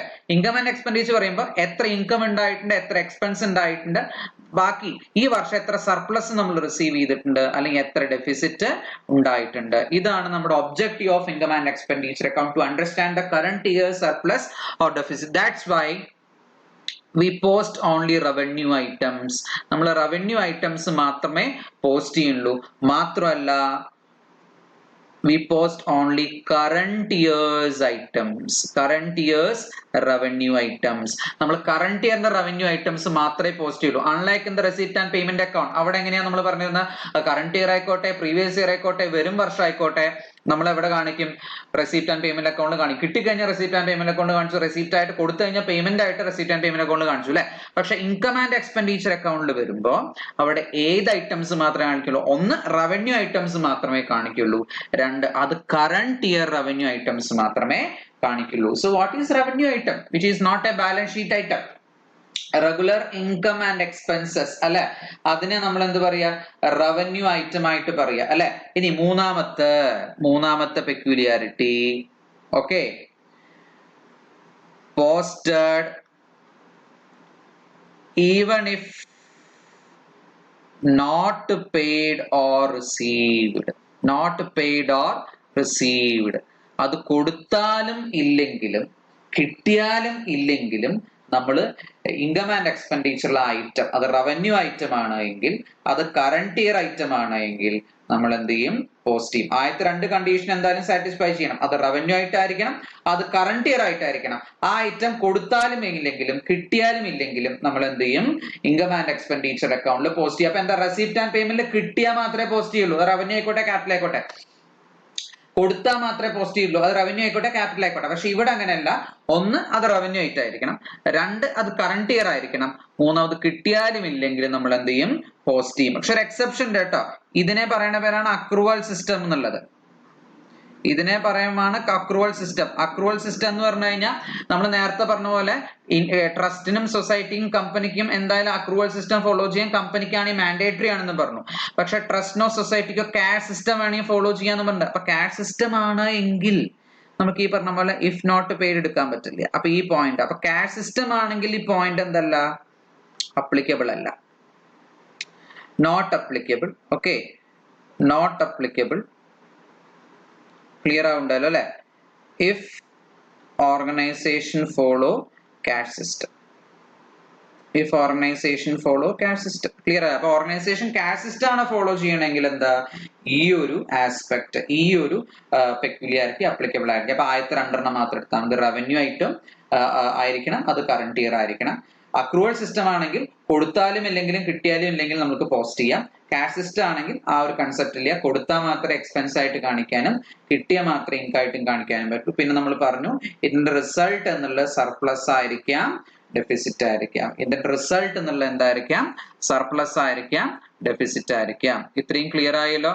അപ്പൊ തമ്മിലുള്ള വ്യത്യാസം മനസ്സിലായി. അപ്പൊ എന്തൊക്കെയാ വ്യത്യാസം റവന്യൂലും ക്യാപിറ്റൽ റെസിപ്റ്റ് ആൻഡ് പേയ്മെന്റ് അക്കൗണ്ടിലും ഇൻകം ആൻഡ് എക്സ്പെൻഡിച്ചറിലും മെയിൻ വ്യത്യാസം എന്താ, റെസിപ്റ്റ് ആൻഡ് പേയ്മെന്റ് അക്കൗണ്ടിൽ എന്തൊക്കെ പെടും, റവന്യൂ നേച്ചറും പെടും, ക്യാപിറ്റൽ നേച്ചറും പെടും അല്ലെ? ഇൻകം ആൻഡ് എക്സ്പെൻഡിച്ചറിൽ റവന്യൂ നേച്ചർ മാത്രമേ പെടുള്ളൂ. റെസിപ്റ്റ് ആൻഡ് പേയ്മെന്റ് അക്കൗണ്ടിൽ കറണ്ട് ഇയറും പ്രീവിയസ് ഇയറും നെക്സ്റ്റ് ഇയർ ഐറ്റംസ് ഉൾപ്പെടാം, മറ്റേതിൽ കറണ്ട് ഇയർ മാത്രം ഉൾപ്പെടുത്താൻ പറ്റുള്ളൂ. ഇനി അക്രൂവൽ സിസ്റ്റം ആണ് ഫോളോ ചെയ്യണമെങ്കിൽ റെസിപ്റ്റ് ആൻഡ് പേയ്മെന്റിൽ കിട്ടിയാലും കൊടുത്താലും മാത്രമേ അക്കൗണ്ട് ചെയ്യാൻ പറ്റുള്ളൂ. പക്ഷെ ഇൻകം ആൻഡ് എക്സ്പെൻഡിച്ചറിലാണെങ്കിൽ കൊടുത്താലും കൊടുത്തില്ലെങ്കിലും കിട്ടിയാലും കിട്ടിയില്ല നമുക്ക് അക്കൗണ്ട് ചെയ്യാം. പക്ഷെ ക്യാഷ് സിസ്റ്റം ആണെങ്കിൽ വ്യത്യാസം. ഇതാണ് main differences between income and expenditure account and receipt and payment account. ഇത്രയും ക്ലിയർ ആയോ? ഇത്രയും പറഞ്ഞു മനസ്സിലായല്ലോ? യെസ്. ഇനി ഒരു കാര്യം കൂടി ഇൻകം ആൻഡ് എക്സ്പെൻഡിച്ചർ അക്കൗണ്ടിൽ പറയാനുള്ളത് ശ്രദ്ധിച്ചോളൂ. ഞാൻ സർപ്ലസ് എന്ന് പറഞ്ഞല്ലോ അല്ലെ? എപ്പോഴാ സർപ്ലസ് വരിക? ഇഫ് ഇൻകം പാർട്ട് എക്സീഡ്സ് എന്താ, എക്സ്പെൻസ് പാർട്ട് അല്ലെ? Income part exceeds expense part, expenses part. അപ്പൊ നമുക്ക് എന്ത് പറയുന്നത്, സർപ്ലസ് എന്ന് പറയാം. ഇത് നമ്മൾ ഇൻകം ആൻഡ് എക്സ്പെൻഡിച്ചറിൽ കാണിക്കുക excess of income over expenditure. നമ്മൾ സർപ്ലസ് എന്ന് പറഞ്ഞിട്ടല്ല കാണിക്കുക, നമ്മൾ income and expenditure account disclose ചെയ്യുക. ഓക്കെ, എങ്ങനെയാ, excess of income over expenditure. ഇത് ക്ലിയർ ആയല്ലോ? And in the case of deficit, അത് ഡെഫിസിറ്റ് ആണ് എങ്കിൽ അവിടെ എന്താ, expense is greater than income അല്ലെ? Expense is greater than income. അപ്പൊ നമുക്കത് എങ്ങനെ പറയാം, excess of expenditure over income. നമ്മൾ ഡെഫിസിറ്റ് എന്നല്ല പറയുക, excess of expenditure over income. ഇത് ക്ലിയർ ആയല്ലോ? ഇത് മനസ്സിലാക്കി വെക്കുക കേട്ടോ.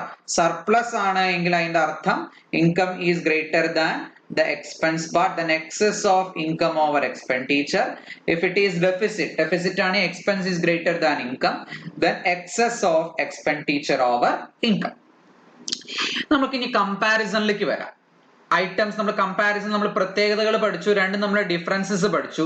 ഇനി ഒരു ഐറ്റം വൈസ് ഏതൊക്കെ അക്കൗണ്ടിലാണ് പോവുക, ഏതൊക്കെ സ്റ്റേറ്റ്മെന്റിലാണ് പോവുക, അത് റെസിപ്റ്റ് ആൻഡ് പേയ്മെന്റിലാണോ, ഇൻകം ആൻഡ് എക്സ്പെൻഡിച്ചറിലാണോ, ബാലൻസ് ഷീറ്റിലാണോ, എവിടേക്കാണ് നമുക്ക് ഐറ്റംസ് പോസ്റ്റ് ചെയ്യാന്നുള്ളത് നമുക്കൊന്ന് നോക്കി നോക്കാം. ഇതിനെ ബേസ് ചെയ്തിട്ട് നമുക്ക് പ്രോബ്ലംസ് ചെയ്യേണ്ടി വരും. അപ്പൊ ഒറ്റയടിക്ക് നമുക്ക് മനസ്സിലാവും ഒരു ഐറ്റം കണ്ടു കഴിഞ്ഞാൽ അത് ഏതൊക്കെ സ്റ്റേറ്റ്മെന്റിലാണ് വരണോ, റെസിപ്റ്റ് ആൻഡ് പേയ്മെന്റിൽ വരണോ, ഇൻകം ആൻഡ് എക്സ്പെൻഡിച്ചറിലാണോ, ബാലൻസ് ഷീറ്റിൽ വരണോ, അതൊക്കെ നമ്മൾ നോക്കണം. ഓക്കെ, അപ്പൊ ശ്രദ്ധിച്ചോളൂ കേട്ടോ. നമുക്ക് കുറച്ച് എക്സാമ്പിൾ നോക്കാം.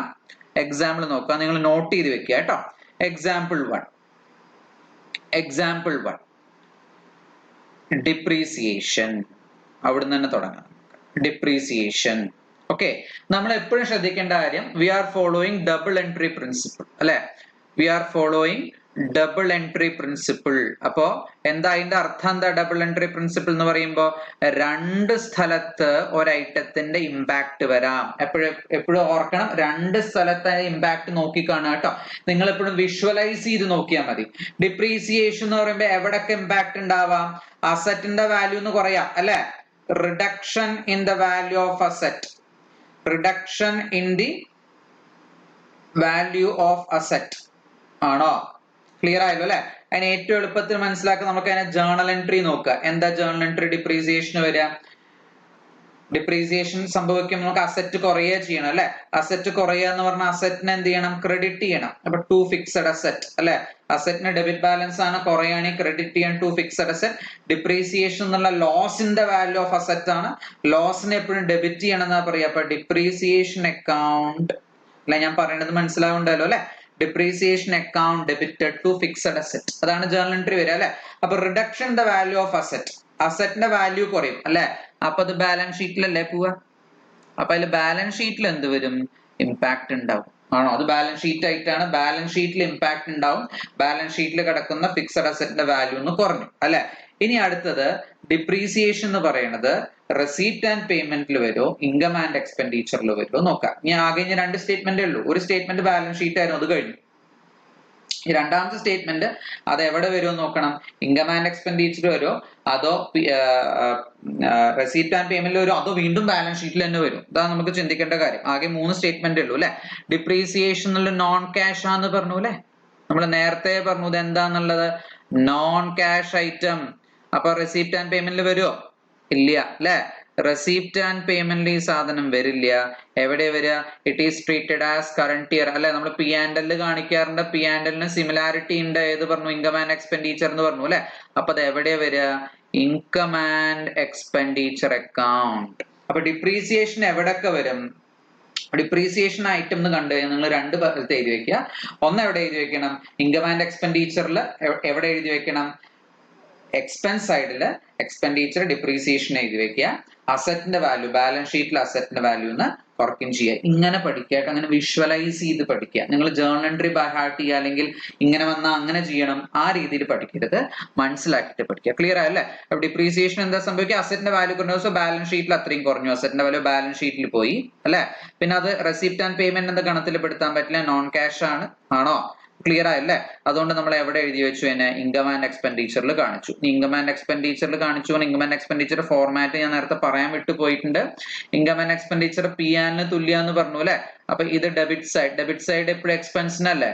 അപ്പൊ ഇത് എക്സ്പെൻഡിച്ചർ ആയിരിക്കും. ഇത് ക്രെഡിറ്റ് സൈഡ്, ക്രെഡിറ്റ് സൈഡ് എപ്പോഴും എന്തായിരിക്കും? ഇൻകം ആയിരിക്കും അല്ലെ. അപ്പൊ നമ്മൾ ഇവിടെ എന്ത് എഴുതും? ടു ഡിപ്രീസിയേഷൻ അല്ലെ. ടു ഡിപ്രീസിയേഷൻ എഴുതി വെക്കും. ആണോ? ഇത് ക്ലിയർ ആയല്ലോ. ഞാൻ അടുത്ത എക്സാമ്പിളിലേക്ക് പോകാം. എക്സാമ്പിൾ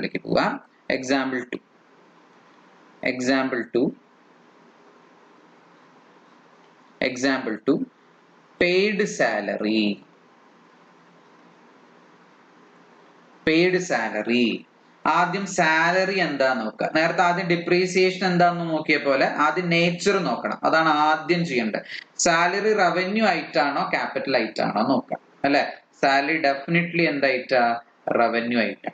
റവന്യൂ ഐറ്റം ആണെങ്കിൽ അപ്പൊ തന്നെ അവിടെ വരും ഇൻകം ആൻഡ് എക്സ്പെൻഡിച്ചറിൽ വരാം അല്ലെ.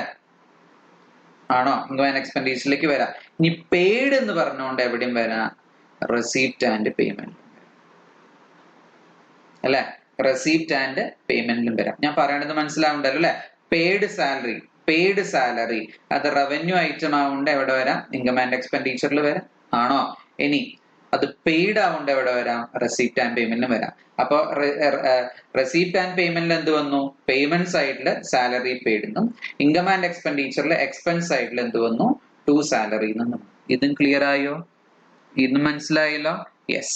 ആൻഡ് എക്സാമ്പിൾ 3 ഇതിനെ ബേസ് ചെയ്തിട്ട് തന്നെ ഈ സാലറി എന്നുള്ളത് പ്രീവിയസ് ഇയേഴ്സ് സാലറി ആണെന്ന് വിചാരിക്കുക. പേ ചെയ്ത സാലറി കഴിഞ്ഞ വർഷത്തെ സാലറി ആണെന്ന് വിചാരിക്കുക. കഴിഞ്ഞ വർഷത്തെ സാലറിയാണ് ഈ വർഷം പേ ചെയ്തിട്ടുള്ളതെന്ന് വിചാരിക്കുക. ക്ലിയർ ആയല്ലോ അല്ലെ. അപ്പൊ പെയ്ഡ് എന്നുള്ളതുകൊണ്ട് നമ്മൾക്ക് എന്തായാലും എവിടെ കാണിക്കണം? റെസിപ്റ്റ് ആൻഡ് പേയ്മെന്റിൽ എന്തായാലും വരും. ഈ വർഷം പേ ചെയ്തിട്ടുള്ളത്.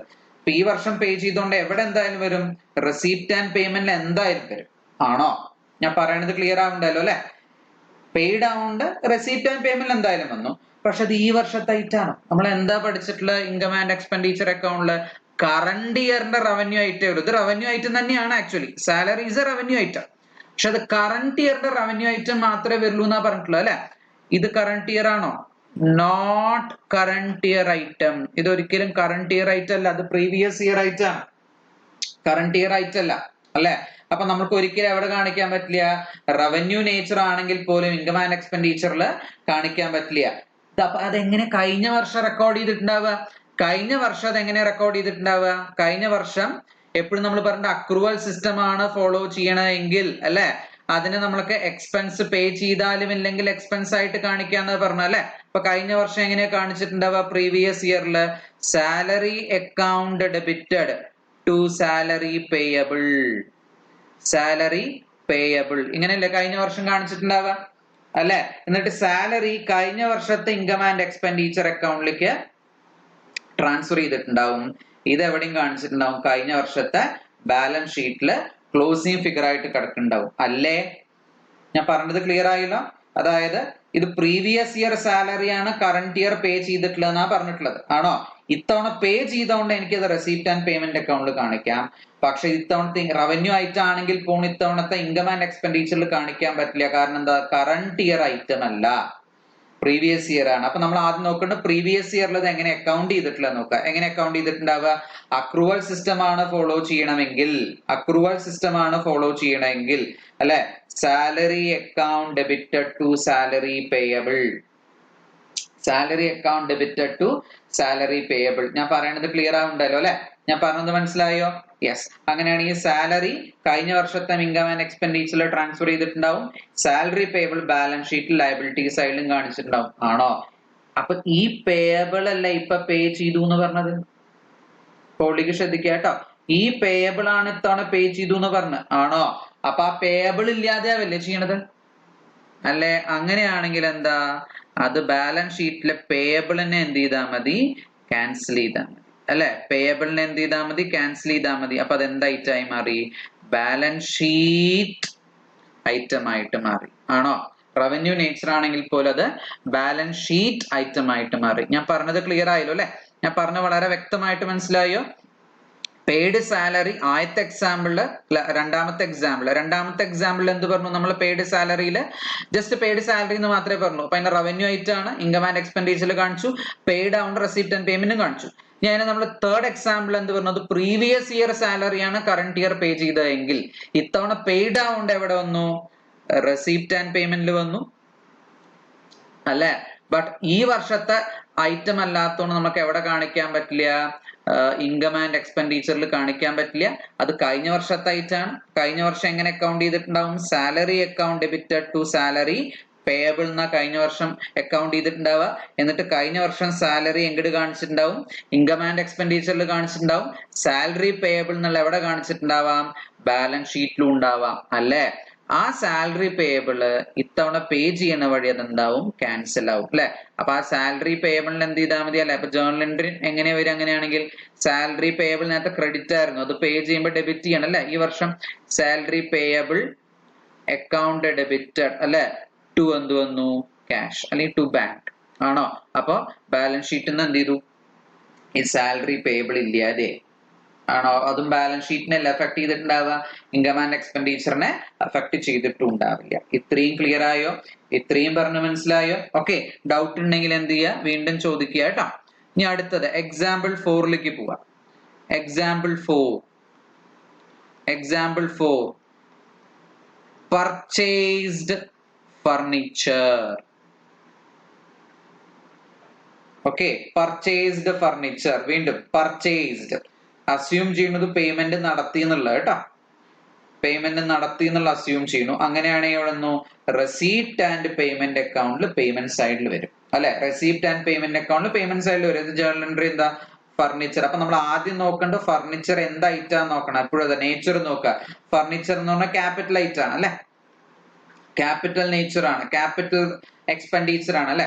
അപ്പൊ അത് പേ ചെയ്തുകൊണ്ട് റെസീപ്റ്റ് ആൻഡ് പേയ്മെന്റ് വന്നു, അത് ക്യാപിറ്റൽ ഐറ്റം ആയതുകൊണ്ട് നമ്മൾ എവിടെ എഴുതാം, ബാലൻസ് ഷീറ്റിൽ അല്ലെ, ബാലൻസ് ഷീറ്റിൽ വരും.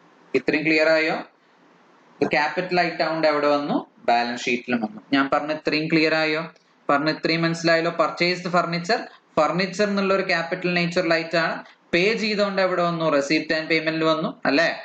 ഇനി ക്യാപിറ്റൽ നേച്ചർ ആവേണ്ട ഐറ്റം എവിടെ വന്നു, ബാലൻസ് ഷീറ്റിലും വരും. ബാലൻസ് ഷീറ്റിൽ ഫർണിച്ചർ ആയിട്ടും കാണിക്കും, കാശ് പോയത് എവിടെയും കാണിക്കും, റെസീപ്റ്റ് ആൻഡ് പേയ്മെന്റ് പേയ്മെന്റ് സൈഡിലും കാണിക്കും. ഇത്രയും ക്ലിയർ ആയല്ലോ. എക്സാമ്പിൾ 4 പറഞ്ഞത് മനസ്സിലായോ? പറഞ്ഞത് ക്ലിയർ ആയോ? then എക്സാമ്പിൾ 5ലേക്ക് പോവാം. എക്സാമ്പിൾ 5 ഇതുമായി റിലേറ്റഡ് ആയിട്ട് തന്നെ നമുക്ക് എക്സാമ്പിൾ ഏതില് 5ലേക്ക് പോവാം. Example 5 okay. സോൾഡ് ഫർണിച്ചർ, ഞാൻ ഐറ്റം വെച്ചിട്ട് പറയുന്നു കേട്ടോ. Sold furniture four ₹500 originally purchased for ₹400. ഇവിടെ ഞാൻ ഡിപ്രീസിയേഷന്റെ കാര്യങ്ങളൊന്നും കാണിക്കുന്നില്ല. 400 രൂപ വിലയുള്ള സാധനം 500 രൂപയ്ക്ക് വിൽക്കും ആണോ? അപ്പൊ വീണ്ടും സോൾഡ് ഫർണിച്ചർ അതൊരു ക്യാപിറ്റൽ ഐറ്റം ആണല്ലോ അല്ലെ, ഇതൊരു ക്യാപിറ്റൽ നേച്ചർ ആണ് ആണോ? ഇനി വിറ്റ് കഴിഞ്ഞാൽ കാശ് കയ്യിൽ വരും, അപ്പൊ അത് റെസിപ്റ്റ് ആൻഡ് പേയ്മെന്റ് അക്കൗണ്ടിൽ കാണിക്കും വേണം. ഇതിന്റെ ജേർണൽ എൻട്രി നോക്കാൻ വീണ്ടും എന്താ, ക്യാഷ് അക്കൗണ്ട് അല്ലെങ്കിൽ ബാങ്ക് അക്കൗണ്ട് അല്ലെ, cash or bank account debited, കയ്യിലേക്ക് കാശ് വന്നു ആണോ? എത്ര വന്നിട്ടുണ്ടാവും നമ്മുടെ കയ്യില്? 500 രൂപ വന്നിട്ടുണ്ട്. ടു ഫർണിച്ചർ, എത്ര രൂപ വിലയുള്ള ഫർണിച്ചർ? 400 രൂപയുടെ ഫർണിച്ചർ അല്ലേ വെക്കണത്.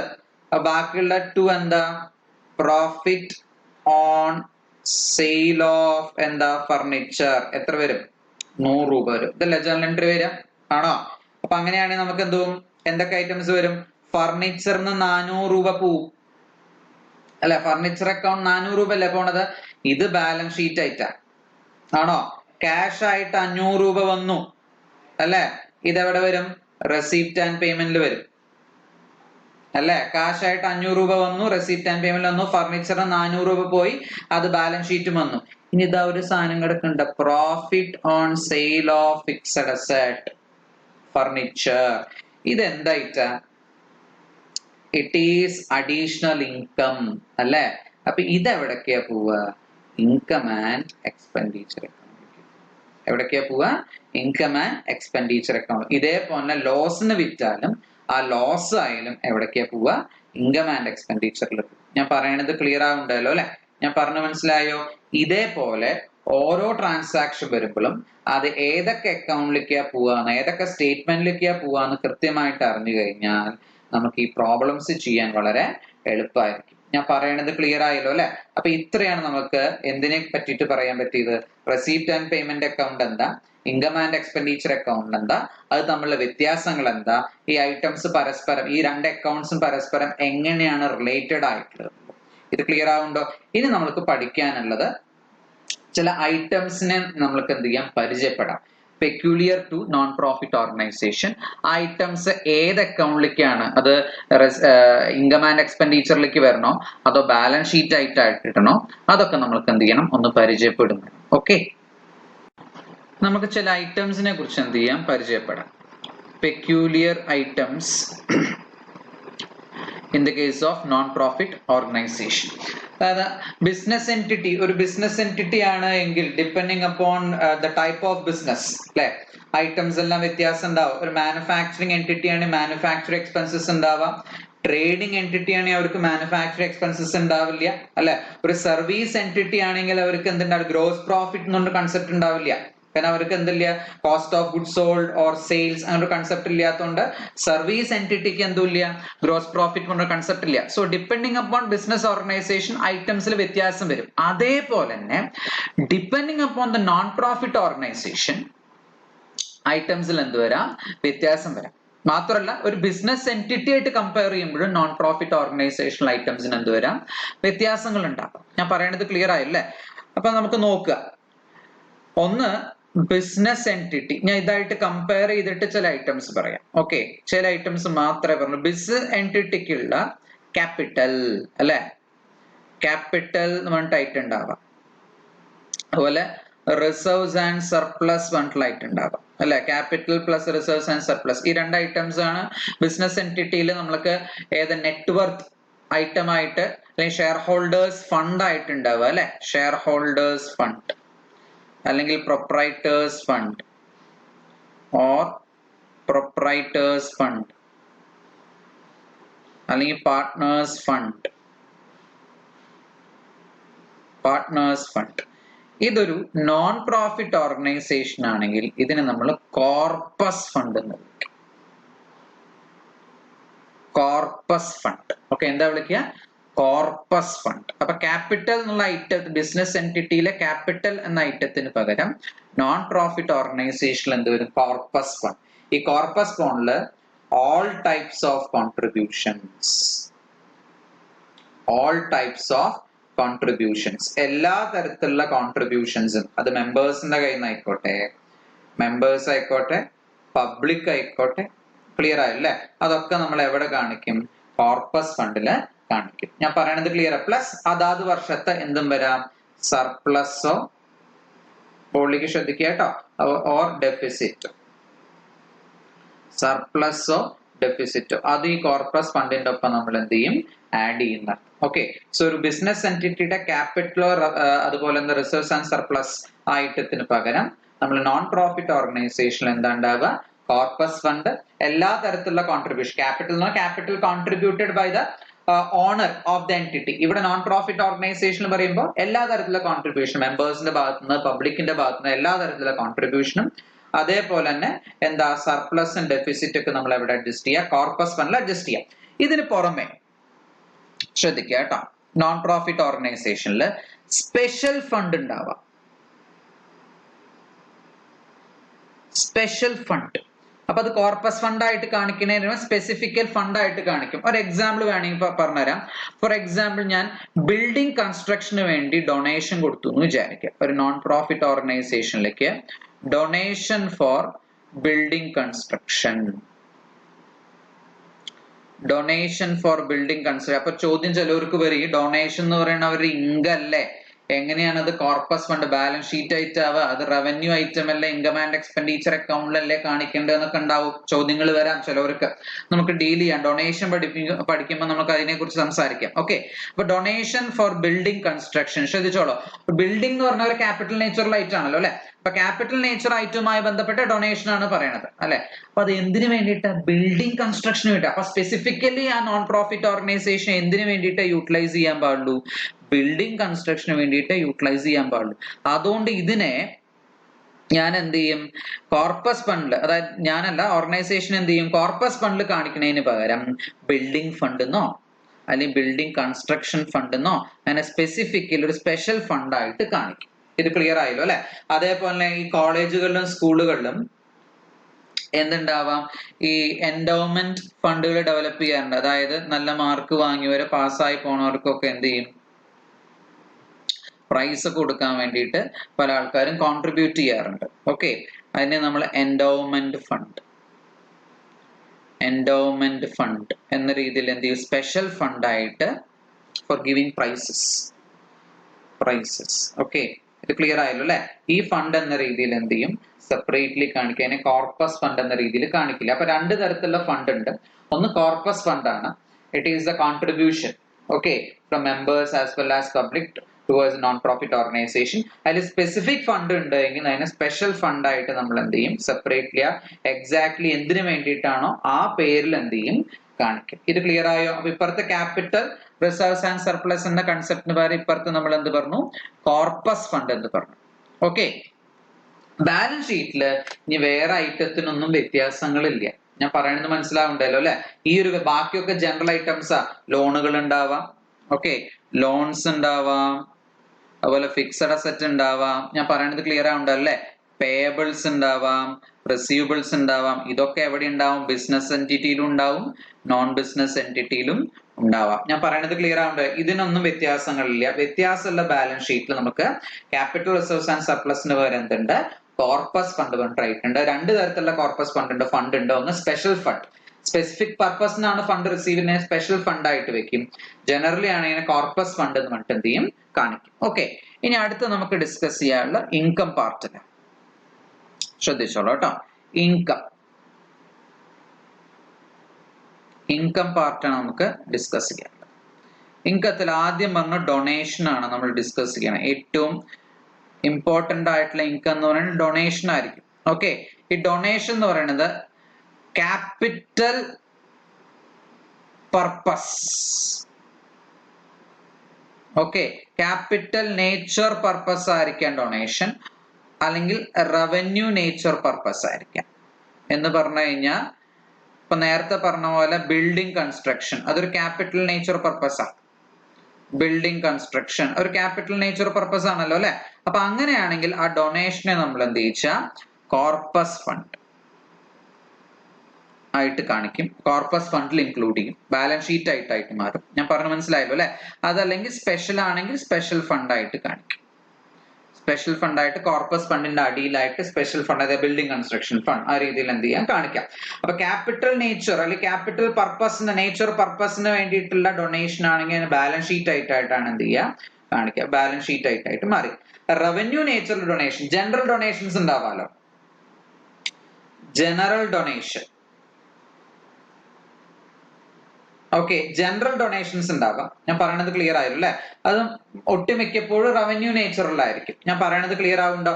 അങ്ങനെയാണ് നമുക്കത് എവിടെ കാണിക്കാം? ഇൻകം ആൻഡ് എക്സ്പെൻഡിച്ചർ അക്കൗണ്ടിൽ കാണിക്കാം. എവിടെ കാണിക്കാം? ഇൻകം ആൻഡ് എക്സ്പെൻഡിച്ചർ അക്കൗണ്ടിൽ കാണിക്കാം. ഇത് ക്ലിയർ ആയില്ലേ? ഞാൻ പറഞ്ഞു മനസ്സിലായി. അപ്പൊ ഡൊണേഷൻ രണ്ട് തരത്തിൽ പറയാം. ക്യാപിറ്റൽ നേച്ചർ പർപ്പസ് ആണെങ്കിൽ അതിനെ എന്തായിട്ട് കാണിക്കണം? കോർപ്പസ് ഫണ്ട് എന്ന രീതിയിൽ എടുക്കണം. കോർപ്പസ് ഫണ്ട് എന്ന രീതിയിൽ എടുക്കണം. അല്ലെങ്കിൽ സ്പെഷ്യൽ ഫണ്ട് ആണെങ്കിൽ സ്പെഷ്യൽ ഫണ്ട് എന്ന രീതിയിൽ കാണിക്കാം. റവന്യൂ നേച്ചറിലുള്ള ഡൊണേഷൻ ജനറൽ ഡൊണേഷൻ ആണെങ്കിൽ അതിന് ഇൻകം ആൻഡ് എക്സ്പെൻഡിച്ചറിൽ ഇൻകം ആയിട്ടും കാണിക്കാം. ഞാൻ പറഞ്ഞു ഇത്രയും മനസ്സിലായോ? പറഞ്ഞത് ക്ലിയർ ആയല്ലോ? ഇനി ഒരു ക്വസ്റ്റ്യൻ കാണുമ്പോൾ അത് ഏതാന്ന് തിരിച്ചറിയുന്നില്ല എങ്കിൽ നമ്മളുടെ അസംഷൻ എടുക്കാം. അപ്പൊ റവന്യൂ നേച്ചർ ഒട്ടുമിക്കപ്പോഴും നമുക്ക് ജനറൽ അസംഷനിലായി എന്തായിട്ട് കാണിച്ചാൽ മതി? റവന്യൂ നേച്ചർ ആയിട്ട് കാണിച്ചാൽ മതി. ഇൻകം ആൻഡ് എക്സ്പെൻഡിച്ചറിൽ കാണിക്കാം. ഞാൻ പറയുന്നത് ക്ലിയർ ആവുണ്ടോ അല്ലെ? അല്ല ക്വസ്റ്റിനിൽ കൃത്യമായിട്ട് പറയേണ്ട ഇന്ന കാര്യത്തിനാണ് അല്ലെങ്കിൽ ക്യാപിറ്റലൈസ് ചെയ്യണം എന്ന് പറയുന്നുണ്ടെങ്കിൽ മാത്രം അതിനെ എന്ത് ചെയ്യുക? ക്യാപിറ്റലൈസ് ചെയ്യുക. കോർപ്പസ് ഫണ്ട് ആയിട്ടോ സ്പെഷ്യൽ ഫണ്ട് ആയിട്ടോ കാണിക്കാം. അപ്പൊ ആദ്യത്തെ ഐറ്റം ക്ലിയർ ആയാലും ഇൻകം സൈഡില് ഡൊണേഷൻ. ഓക്കെ, ഇനി അടുത്ത ഐറ്റം ഇൻകത്തിൽ അടുത്ത ഐറ്റം മെമ്പർഷിപ്പ് ഫീ. ഇതും അത് പെക്യൂലിയർ ആണ് കേട്ടോ. മെമ്പർഷിപ്പ് ഫീ ഇതു രണ്ട് തരത്തിലുണ്ട്. ഇയർലി മെമ്പർഷിപ്പ് ഉണ്ട്. ഓക്കെ, ലൈഫ് ലോങ് ഉണ്ട്. ലൈഫ് ലോങ് ആണെങ്കിൽ നമ്മളത് ബാലൻസ് ഷീറ്റ് ആയിട്ടായി അതിനെ കോർപ്പസ് ഫണ്ടിൽ കാണിക്കാം. അതിനെന്ത് ചെയ്യാം? കോർപ്പസ് ഫണ്ടിൽ കാണിക്കാം. ഇയർലി മെമ്പർഷിപ്പ് ആണെങ്കിൽ അത് എവിടെ കാണിച്ചാൽ മതി? ഇൻകം ആൻഡ് എക്സ്പെൻഡിച്ചറിൽ കാണിച്ചാൽ. ഞാൻ പറഞ്ഞു മനസ്സിലാവുണ്ടല്ലോ അല്ലെ? ഞാൻ പറഞ്ഞത് ക്ലിയർ ആയോ? ലൈഫ് ലോങ് ആണെങ്കിൽ ബാലൻസ് ഷീറ്റ് ആയിട്ട് വരും. ഓക്കെ, മെമ്പർഷിപ്പ് ഫീ. ഇനി അത് ഇയർലി ബേസ്ഡ് ആണെങ്കിൽ നമുക്ക് എന്ത് ചെയ്യാം? അപ്പൊ ഒന്നിൽ കൂടുതൽ വർഷങ്ങൾ ഉണ്ടെങ്കിൽ ബാലൻസ് ഷീറ്റ് ആയിട്ട് കാണിക്കാം. അതല്ല വർഷത്തിൻ്റെതാണ് ഇൻകം ആൻഡ് എക്സ്പെൻഡിച്ചർ ആയിട്ട് കാണിക്കാം. ഞാൻ പറഞ്ഞത് മനസ്സിലാവുണ്ടല്ലോ അല്ലെ? ലൈഫ് ലോങ് ആണെങ്കിലും ബാലൻസ് ഷീറ്റ് ആയിട്ട് കാണിക്കാം. ഇതിൽ വ്യത്യാസം ക്വസ്റ്റ്യൻ കാണുമ്പോൾ അവിടെ ഏതാ ക്ലാരിറ്റി ഉണ്ടാവണമെന്നില്ല. ഒന്നും പറഞ്ഞില്ലെങ്കിൽ നിങ്ങൾ എന്തായിട്ട് കാണിച്ചാൽ മതി? ഇൻകം ആൻഡ് എക്സ്പെൻഡിച്ചർ ആയിട്ട് കാണിച്ചാൽ മതി. If the question is silent with regard to treatment of membership fee അതിന് എന്തായിട്ട് കാണിക്കാം? നിങ്ങൾ അതൊക്കെ നോട്ട് ചെയ്ത് വെക്കണം കേട്ടോ. ഇൻകം ആൻഡ് എക്സ്പെൻഡിച്ചർ അക്കൗണ്ട് ആയിട്ട് കാണിക്കാം. ഞാൻ ബോർഡിൽ എഴുതുന്നില്ല, നോട്ട് ചെയ്ത് വെക്കാം. അതർവൈസ് ക്വസ്റ്റൻ സ്പെസിഫിക്കലി പറയേണ്ടത് ലൈഫ് ലോങ് ആണ് ബാലൻസ് ഷീറ്റ് ആയിട്ടാണെന്ന് പറയണമെങ്കിൽ എന്ത് ചെയ്യാം? കോർപ്പസ് ഫണ്ട് ആയിട്ട് അതിന്റെ ഉള്ളിൽ നമുക്ക് ഇൻക്ലൂഡ് ചെയ്യാന്ന് അർത്ഥം. ഓക്കെ, ഇത് ക്ലിയർ ആയല്ലോ? എഗെയിൻ എൻട്രൻസ് ഫീ അല്ലെങ്കിൽ എൻട്രി ഫീ എന്ന് പറയും. എൻട്രി ഫീ എന്നുള്ള ജനറലി ക്യാപിറ്റലൈറ്റ് ആണ് കേട്ടോ. ജനറലി എന്താ? ക്യാപിറ്റലൈറ്റ്. ബാലൻസ് ഷീറ്റിലേക്ക് പോകും. കോർപ്പസ് ഫണ്ടിന്റെ ഒപ്പം എന്ത് ചെയ്യാം? കാണിക്കാം. കോർപ്പസ് ഫണ്ടിൽ അത് ആഡ് ചെയ്ത് കാണിക്കാം എൻട്രി ഫീ എന്നുള്ളത്. അതല്ല ഒരു ചെറിയ എമൗണ്ട് ഒക്കെ എൻട്രി ഫീ ഉള്ളൂ എങ്കിൽ അതിനെ നമുക്ക് ഇൻകം ആൻഡ് എക്സ്പെൻഡിച്ചർ ആയിട്ടും കാണിക്കാം. അപ്പൊ ജനറലി എന്തായിട്ട് കാണിച്ചാൽ മതി? അത് ബാലൻസ് ഷീറ്റ് ആയിട്ട് കാണിച്ചാൽ മതി കേട്ടോ. ജനറലി അത് ബാലൻസ് ഷീറ്റ്. നോമിനൽ എമൗണ്ട് ഉള്ളൂ എന്ന് വിചാരിക്കാം. If entry fee is A nominal amount. Entry fee is A nominal amount. ഒരു നോമിനൽ എമൗണ്ട് ആണെങ്കിൽ അതിന് നമ്മൾക്ക് എവിടെ കാണിക്കാം? ഇൻകം. നിസ്സാര എമൗണ്ട് ഉള്ളെങ്കിൽ ഇൻകം ആൻഡ് എക്സ്പെൻഡിച്ചർ കാണിച്ചാൽ എന്തില്ല? തെറ്റില്ല. അപ്പൊ അസംഷൻ എഴുതി വെച്ചാൽ മതി. അപ്പൊ ക്വസ്റ്റിനെ ബേസ് ചെയ്തിട്ട് വേണം അതിന്റെ ട്രീറ്റ്മെന്റ് ഉണ്ടാവും. ക്ലിയർ ആയല്ലോ? അപ്പൊ എൻട്രി ഫീ ജനറലി ക്യാപിറ്റലൈറ്റ്. ഒന്നും പറഞ്ഞാൽ നമ്മൾ ക്യാപിറ്റലൈറ്റ് ആയിട്ട് കാണിച്ചാൽ മതി. അവിടെ എഴുതിയാലും കുഴപ്പമില്ല. ഇനി ഈവൻ നോമിനൽ എമൗണ്ട് ആണെങ്കിലും ക്യാപിറ്റലൈറ്റ് ആയിട്ട് കാണിച്ചാൽ യാതൊരു തെറ്റും പറയില്ല. നോമിനൽ എമൗണ്ട് നമുക്ക് എങ്ങനെയും ട്രീറ്റ് ചെയ്യാം? ഇൻകം ആൻഡ് എക്സ്പെൻഡിച്ചർ അക്കൗണ്ടിലേക്ക് അത് ട്രാൻസ്ഫർ ചെയ്ത് ട്രീറ്റ് ചെയ്യാം. ഇത്രയും ക്ലിയർ ആയല്ലോ? അപ്പൊ നമ്മൾ ഏതൊക്കെ പഠിച്ചു? നമ്മൾ ഡൊണേഷൻ പഠിച്ചു അല്ലെ? മെമ്പർഷിപ്പ് ഫീ പഠിച്ചു, ദെൻ എൻട്രി ഫീയും പഠിച്ചു. ഓക്കെ, ദെൻ അടുത്തതെന്നുള്ള സബ്സ്ക്രിപ്ഷൻ.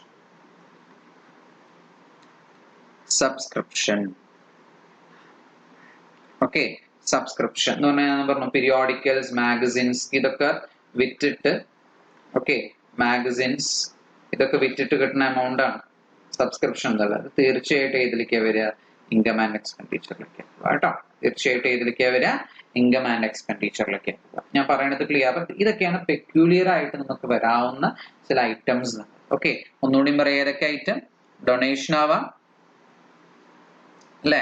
ഡൊണേഷൻ ക്യാപിറ്റൽ നേച്ചർ പർപ്പസിനെ ക്യാപിറ്റൽ നേച്ചർ ആയിരിക്കും, സ്പെഷ്യൽ ഫണ്ട് ആയിട്ട് കാണിക്കാം. റവന്യൂ നേച്ചർ ആണ്, ജനറൽ ഡൊണേഷൻ ആണ് ഇൻകം ആൻഡ് എക്സ്പെൻഡിച്ചർ ആയിട്ട് കാണിക്കാം. മെമ്പർഷിപ്പ് ഫീ നമുക്ക് ലൈഫ് ലോങ് ആണെങ്കിൽ അല്ലെങ്കിൽ ഒന്നിൽ കൂടുതൽ വർഷം ഉണ്ടെങ്കിൽ ബാലൻസ് ഷീറ്റ് ആയിട്ട് എടുക്കാം.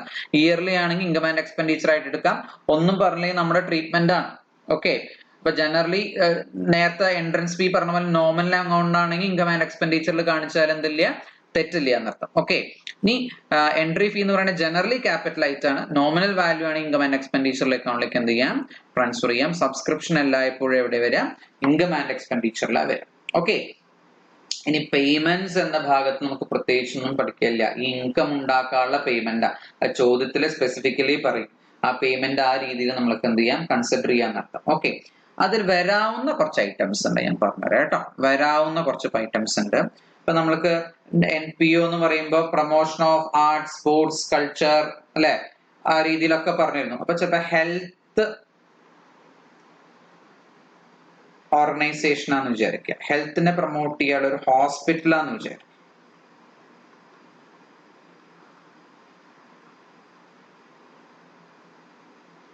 നമ്മൾ ഇന്ന് കാണുന്ന ഹോസ്പിറ്റൽ അല്ല ഉദ്ദേശിക്കുന്നത് കേട്ടോ. അവിടെ നോൺ പ്രോഫിറ്റ് ഓർഗനൈസേഷൻ ആയിട്ടുള്ള ഹോസ്പിറ്റലാന്ന് വിചാരിക്കുക.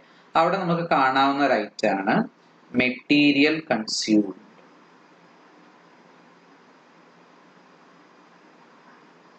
മെറ്റീരിയൽ കൺസ്യൂംഡ്, മെറ്റീരിയൽ അല്ലെങ്കിൽ മെഡിസിൻ കൺസ്യൂം, രണ്ട് രീതിയിലാണ് കേട്ടോ. മെഡിസിൻ കൺസ്യൂംഡ് എന്ന രീതിയിലും കാണാം, ചില ക്വസ്റ്റിന് മെറ്റീരിയൽ കൺസ്യൂംഡ് എന്ന രീതിയിലും കാണാം. ഓക്കെ, രണ്ടായാലും ഒരേ കൺസെപ്റ്റ് എടുക്കാം. മെഡിസിൻ എത്രത്തോളം കൺസ്യൂം ചെയ്തിട്ടുണ്ട്, അപ്പൊ അത് കാണേണ്ട രീതി ഉണ്ട്. എത്ര കൺസ്യൂം ചെയ്തു ഉപയോഗിച്ചിട്ടുണ്ട് എന്നല്ല, അത് കാണേണ്ട രീതി ശ്രദ്ധിച്ചോളോ. Opening stock of medicines. Okay, ഇത്രയും നമ്മുടെ കയ്യിൽ എന്തുണ്ടായിരുന്നു? മെഡിസിൻസ് ഉണ്ടായിരുന്നു. ആഡ് പർച്ചേസസ് ഓഫ് മെഡിസിൻ, ഇത്ര മെഡിസിൻസ് എന്ത് ചെയ്തു ഞാൻ പർച്ചേസ് ചെയ്തു അല്ലെ. അപ്പൊ total medicines in hand, total medicines in hand അല്ലെ, ഇത്ര മെഡിസിൻസ് എന്റെ കയ്യിലുണ്ട്. ഞാൻ പറയണത് ക്ലിയർ ആയല്ലേ? Less closing stock of medicines, medicines ഇത്ര യൂസ് ചെയ്യാത്തുണ്ട്. അപ്പൊ ഇത്ര എന്റെ കയ്യിലുണ്ട്, അതിൽ ഇത്ര യൂസ് ചെയ്യാത്തുണ്ട്, ബാക്കി യൂസ് ചെയ്താൽ അപ്പൊ നമുക്ക് എന്ത് പറയാം? Medicines consume. ഈ ഒരു ഐറ്റം ആണ് സ്പെസിഫിക്കലി ചിലപ്പോൾ നിങ്ങൾക്ക് ക്വസ്റ്റ്യനിൽ വരാം, especially in the case of hospitals which is running in the form of non profit organisation. ഇത് നിങ്ങൾ എന്ത് ചെയ്യുക, ഒന്ന് ഓർത്ത് വെക്കുക കേട്ടോ. ക്ലിയർ ആവുണ്ടല്ലേ? അപ്പൊ ഇതൊക്കെയാണ് പെക്യൂലിയർ ആയിട്ടുള്ള ഐറ്റം, ഇൻകംസും എക്സ്പെൻസസും. ഞാൻ പറയണത് ക്ലിയർ ആവുണ്ടല്ലേ? ബാക്കിയൊക്കെ സാധാരണ പറഞ്ഞ പോലെ എല്ലാ ഐറ്റംസും ഇവിടെ എന്ത് ചെയ്യാം, കയറി വരാം. എല്ലാ തരത്തിലുള്ള എക്സ്പെൻസസ് എന്ത് ചെയ്യാം, കയറി വരാം. ഞാൻ പറയണത് ക്ലിയർ ആവുണ്ടല്ലേ? അപ്പൊ നമ്മളിവിടെ ഡീൽ ചെയ്ത് എന്താ, peculiar items related to non profit organisation. അതിൽ ആദ്യം പറഞ്ഞ ഒരു ബിസിനസ് എൻറ്റിറ്റിക്ക് കമ്പയർ ചെയ്തിട്ട് ഞാൻ പറഞ്ഞു ക്യാപിറ്റൽ റിസർവ്സ് ആൻഡ് സർപ്ലസിന് തുല്യമായിട്ട് ഇവിടെ കോർപ്പസ് ഫണ്ട് രണ്ട് രീതിയിൽ, അവ സ്പെഷ്യൽ ഫണ്ട് ആണ്, സ്പെഷ്യൽ ഫണ്ട് എന്ന രീതിയിൽ എന്ത് ചെയ്യും, കാണിക്കും വേണം അല്ലെ. ദെൻ ഇൻകം ആണെങ്കിൽ donation depending upon the purpose, capital purpose ആണെങ്കിൽ അതിനെ കോർപ്പസ് ഫണ്ടോ സ്പെഷ്യൽ ഫണ്ടോ ആയിട്ട്, റവന്യൂ പർപ്പസ് ആണ് ഇൻകം ആൻഡ് എക്സ്പെൻഡിച്ചർ ആയിട്ട് കാണിക്കാം. മെമ്പർഷിപ്പ് ഫീ ലൈഫ് ലോങ് ആണ് എങ്കിൽ കോർപ്പസ് ഫണ്ടായിട്ട്, ഇയർലി ആണ് ഇൻകം ആൻഡ് എക്സ്പെൻഡിച്ചർ ആയിട്ട്, ഡിപ്പെൻഡിങ് അപ്പോൺ ദ ക്വസ്റ്റ്യൻ നമുക്ക് അസ്യൂം ചെയ്യാം. Entry fee generally capital nature ആണ്, കോർപ്പസ് ഫണ്ടിലേക്കാണ് പോവുക. നോമിനൽ എമൗണ്ട് ഒക്കെയാണ് ഇൻകം ആൻഡ് എക്സ്പെൻഡിച്ചറിൽ കാണിക്കാം. സബ്സ്ക്രിപ്ഷൻ എല്ലായ്പ്പോഴും ഇൻകം ആൻഡ് എക്സ്പെൻഡിച്ചർ ആയിരിക്കും. പിന്നെ ഹോസ്പിറ്റലിന്റെ കേസിൽ വരാവുന്ന ഒരു പെക്യൂലിയർ എക്സ്പെൻഡിച്ചർ ആണ് മെഡിക്കൽ മെഡിസിൻസ് കൺസ്യൂംഡ് അല്ലെ. നമുക്ക് എങ്ങനെ ചെയ്യാം, ഓപ്പണിംഗ് സ്റ്റോക്ക് ഓഫ് മെഡിസിൻസ് അല്ലെ, ആഡ് പർച്ചേസസ് ഓഫ് മെഡിസിൻ, അപ്പൊ total medicines in hand less closing stock of medicine, medicines എന്ത് കിട്ടി, കൺസ്യൂം. അപ്പൊ ഇത്രയും കഴിഞ്ഞു കഴിഞ്ഞാൽ നമ്മൾ ഐറ്റംസ് എന്ത് ചെയ്തു, പരിചയപ്പെട്ടു കഴിഞ്ഞു. അപ്പൊ ഇത്രയും പഠിച്ചു കഴിഞ്ഞാൽ നമുക്ക് ഇനി ചെയ്യാനുള്ളത് എങ്ങനെ റെസീറ്റ് ആൻഡ് പേയ്മെന്റ് വരയ്ക്കാം, എങ്ങനെ ഇൻകം ആൻഡ് എക്സ്പെൻഡിച്ചർ വരയ്ക്കാം, എങ്ങനെ ബാലൻസ് ഷീറ്റ് വരയ്ക്കാം, ഇതെങ്ങനെ ഒരുമിച്ച് വരയ്ക്കാം, എങ്ങനെ അഡ്വാൻസ്ഡും ബേസിക് പ്രോബ്ലംസും അഡ്വാൻസ്ഡ് പ്രോബ്ലംസ് ഒക്കെ ചെയ്യാം. അപ്പൊ അതാണ് നമ്മൾ അടുത്തതായിട്ട് അടുത്ത ക്ലാസ്സുകളിൽ പഠിക്കാനായിട്ട് പോകുന്നത്. അപ്പൊ ഞാൻ റിപ്പീറ്റ് ചെയ്യണു കേട്ടോ. ഇന്ന് നമ്മൾ പഠിച്ചിട്ടുള്ള കാര്യങ്ങൾ ഏതൊക്കെയാണെന്ന് റിപ്പീറ്റ് ചെയ്ത് തരാം. ഏതൊക്കെയാണ് നമ്മൾ ഇന്ന് പഠിച്ചിട്ടുള്ളത്? എന്താണ് നോൺ പ്രോഫിറ്റ് ഓർഗനൈസേഷൻ അല്ലെ. രണ്ടാമത്തെ അത് എങ്ങനെ കോൺസ്റ്റിറ്റ്യൂട്ട് ചെയ്യാം അല്ലെ. എന്താണ് non profit organisation, what is known profit organisation, പിന്നെ രണ്ടാമത് എന്ത് പഠിച്ചു, അതിന്റെ കോൺസ്റ്റിറ്റ്യൂഷൻ അല്ലെ. Constitution of non profit organisation അത് 3 തരത്തിലാവാന്ന് പറഞ്ഞു. ആണോ? ട്രസ്റ്റ് ആയിട്ടാവാം അല്ലെ, സൊസൈറ്റി ആയിട്ടാവാം, അല്ലെങ്കിൽ കമ്പനി ആയിട്ടാവാം. സെക്ഷൻ 8 കമ്പനി ആണോ? ദെൻ പഠിച്ച എന്താ, അക്കൗണ്ടിങ് മെത്തേഡ് പഠിച്ചു. അക്കൗണ്ടിങ് മെത്തേഡ് ആണോ? അതിൽ നമ്മൾ പറഞ്ഞിരുന്നു ക്യാഷ് സിസ്റ്റം ഫോളോ ചെയ്യാം. അത് ആർക്കൊക്കെ ആവാം, ട്രസ്റ്റ് ആണെങ്കിലോ സൊസൈറ്റിക്കോ ക്യാഷ് സിസ്റ്റം ഫോളോ ചെയ്യാൻ പറ്റുള്ളൂ. ഇനി അക്രൂവൽ സിസ്റ്റം ഫോളോ ചെയ്യാം, അത് ട്രസ്റ്റിനാവാം, സൊസൈറ്റിക്ക് ആവാം, കമ്പനിക്ക് ആവാം. കമ്പനിക്ക് എന്താന്ന് പറഞ്ഞു, മാൻഡേറ്ററി ആണ് അക്രൂവൽ സിസ്റ്റം എന്നുള്ളത് അല്ലെ. ദെൻ ഫിനാൻഷ്യൽ സ്റ്റേറ്റ്മെന്റ്സ് നോക്കി 3 എണ്ണം പറഞ്ഞു. ഏതൊക്കെ? Receipt and payment, income and expenditure, balance sheet. പിന്നെ എന്ത് പഠിച്ചു, പെക്യുലിയർ ഐറ്റംസിന് എന്ത് ചെയ്തു കുറിച്ച് പഠിച്ചു അല്ലെ. ഇത്രയാണ് നമ്മൾ ഈ ക്ലാസ്സിൽ ഡീൽ ചെയ്തിട്ടുള്ളത്. ഓക്കെ.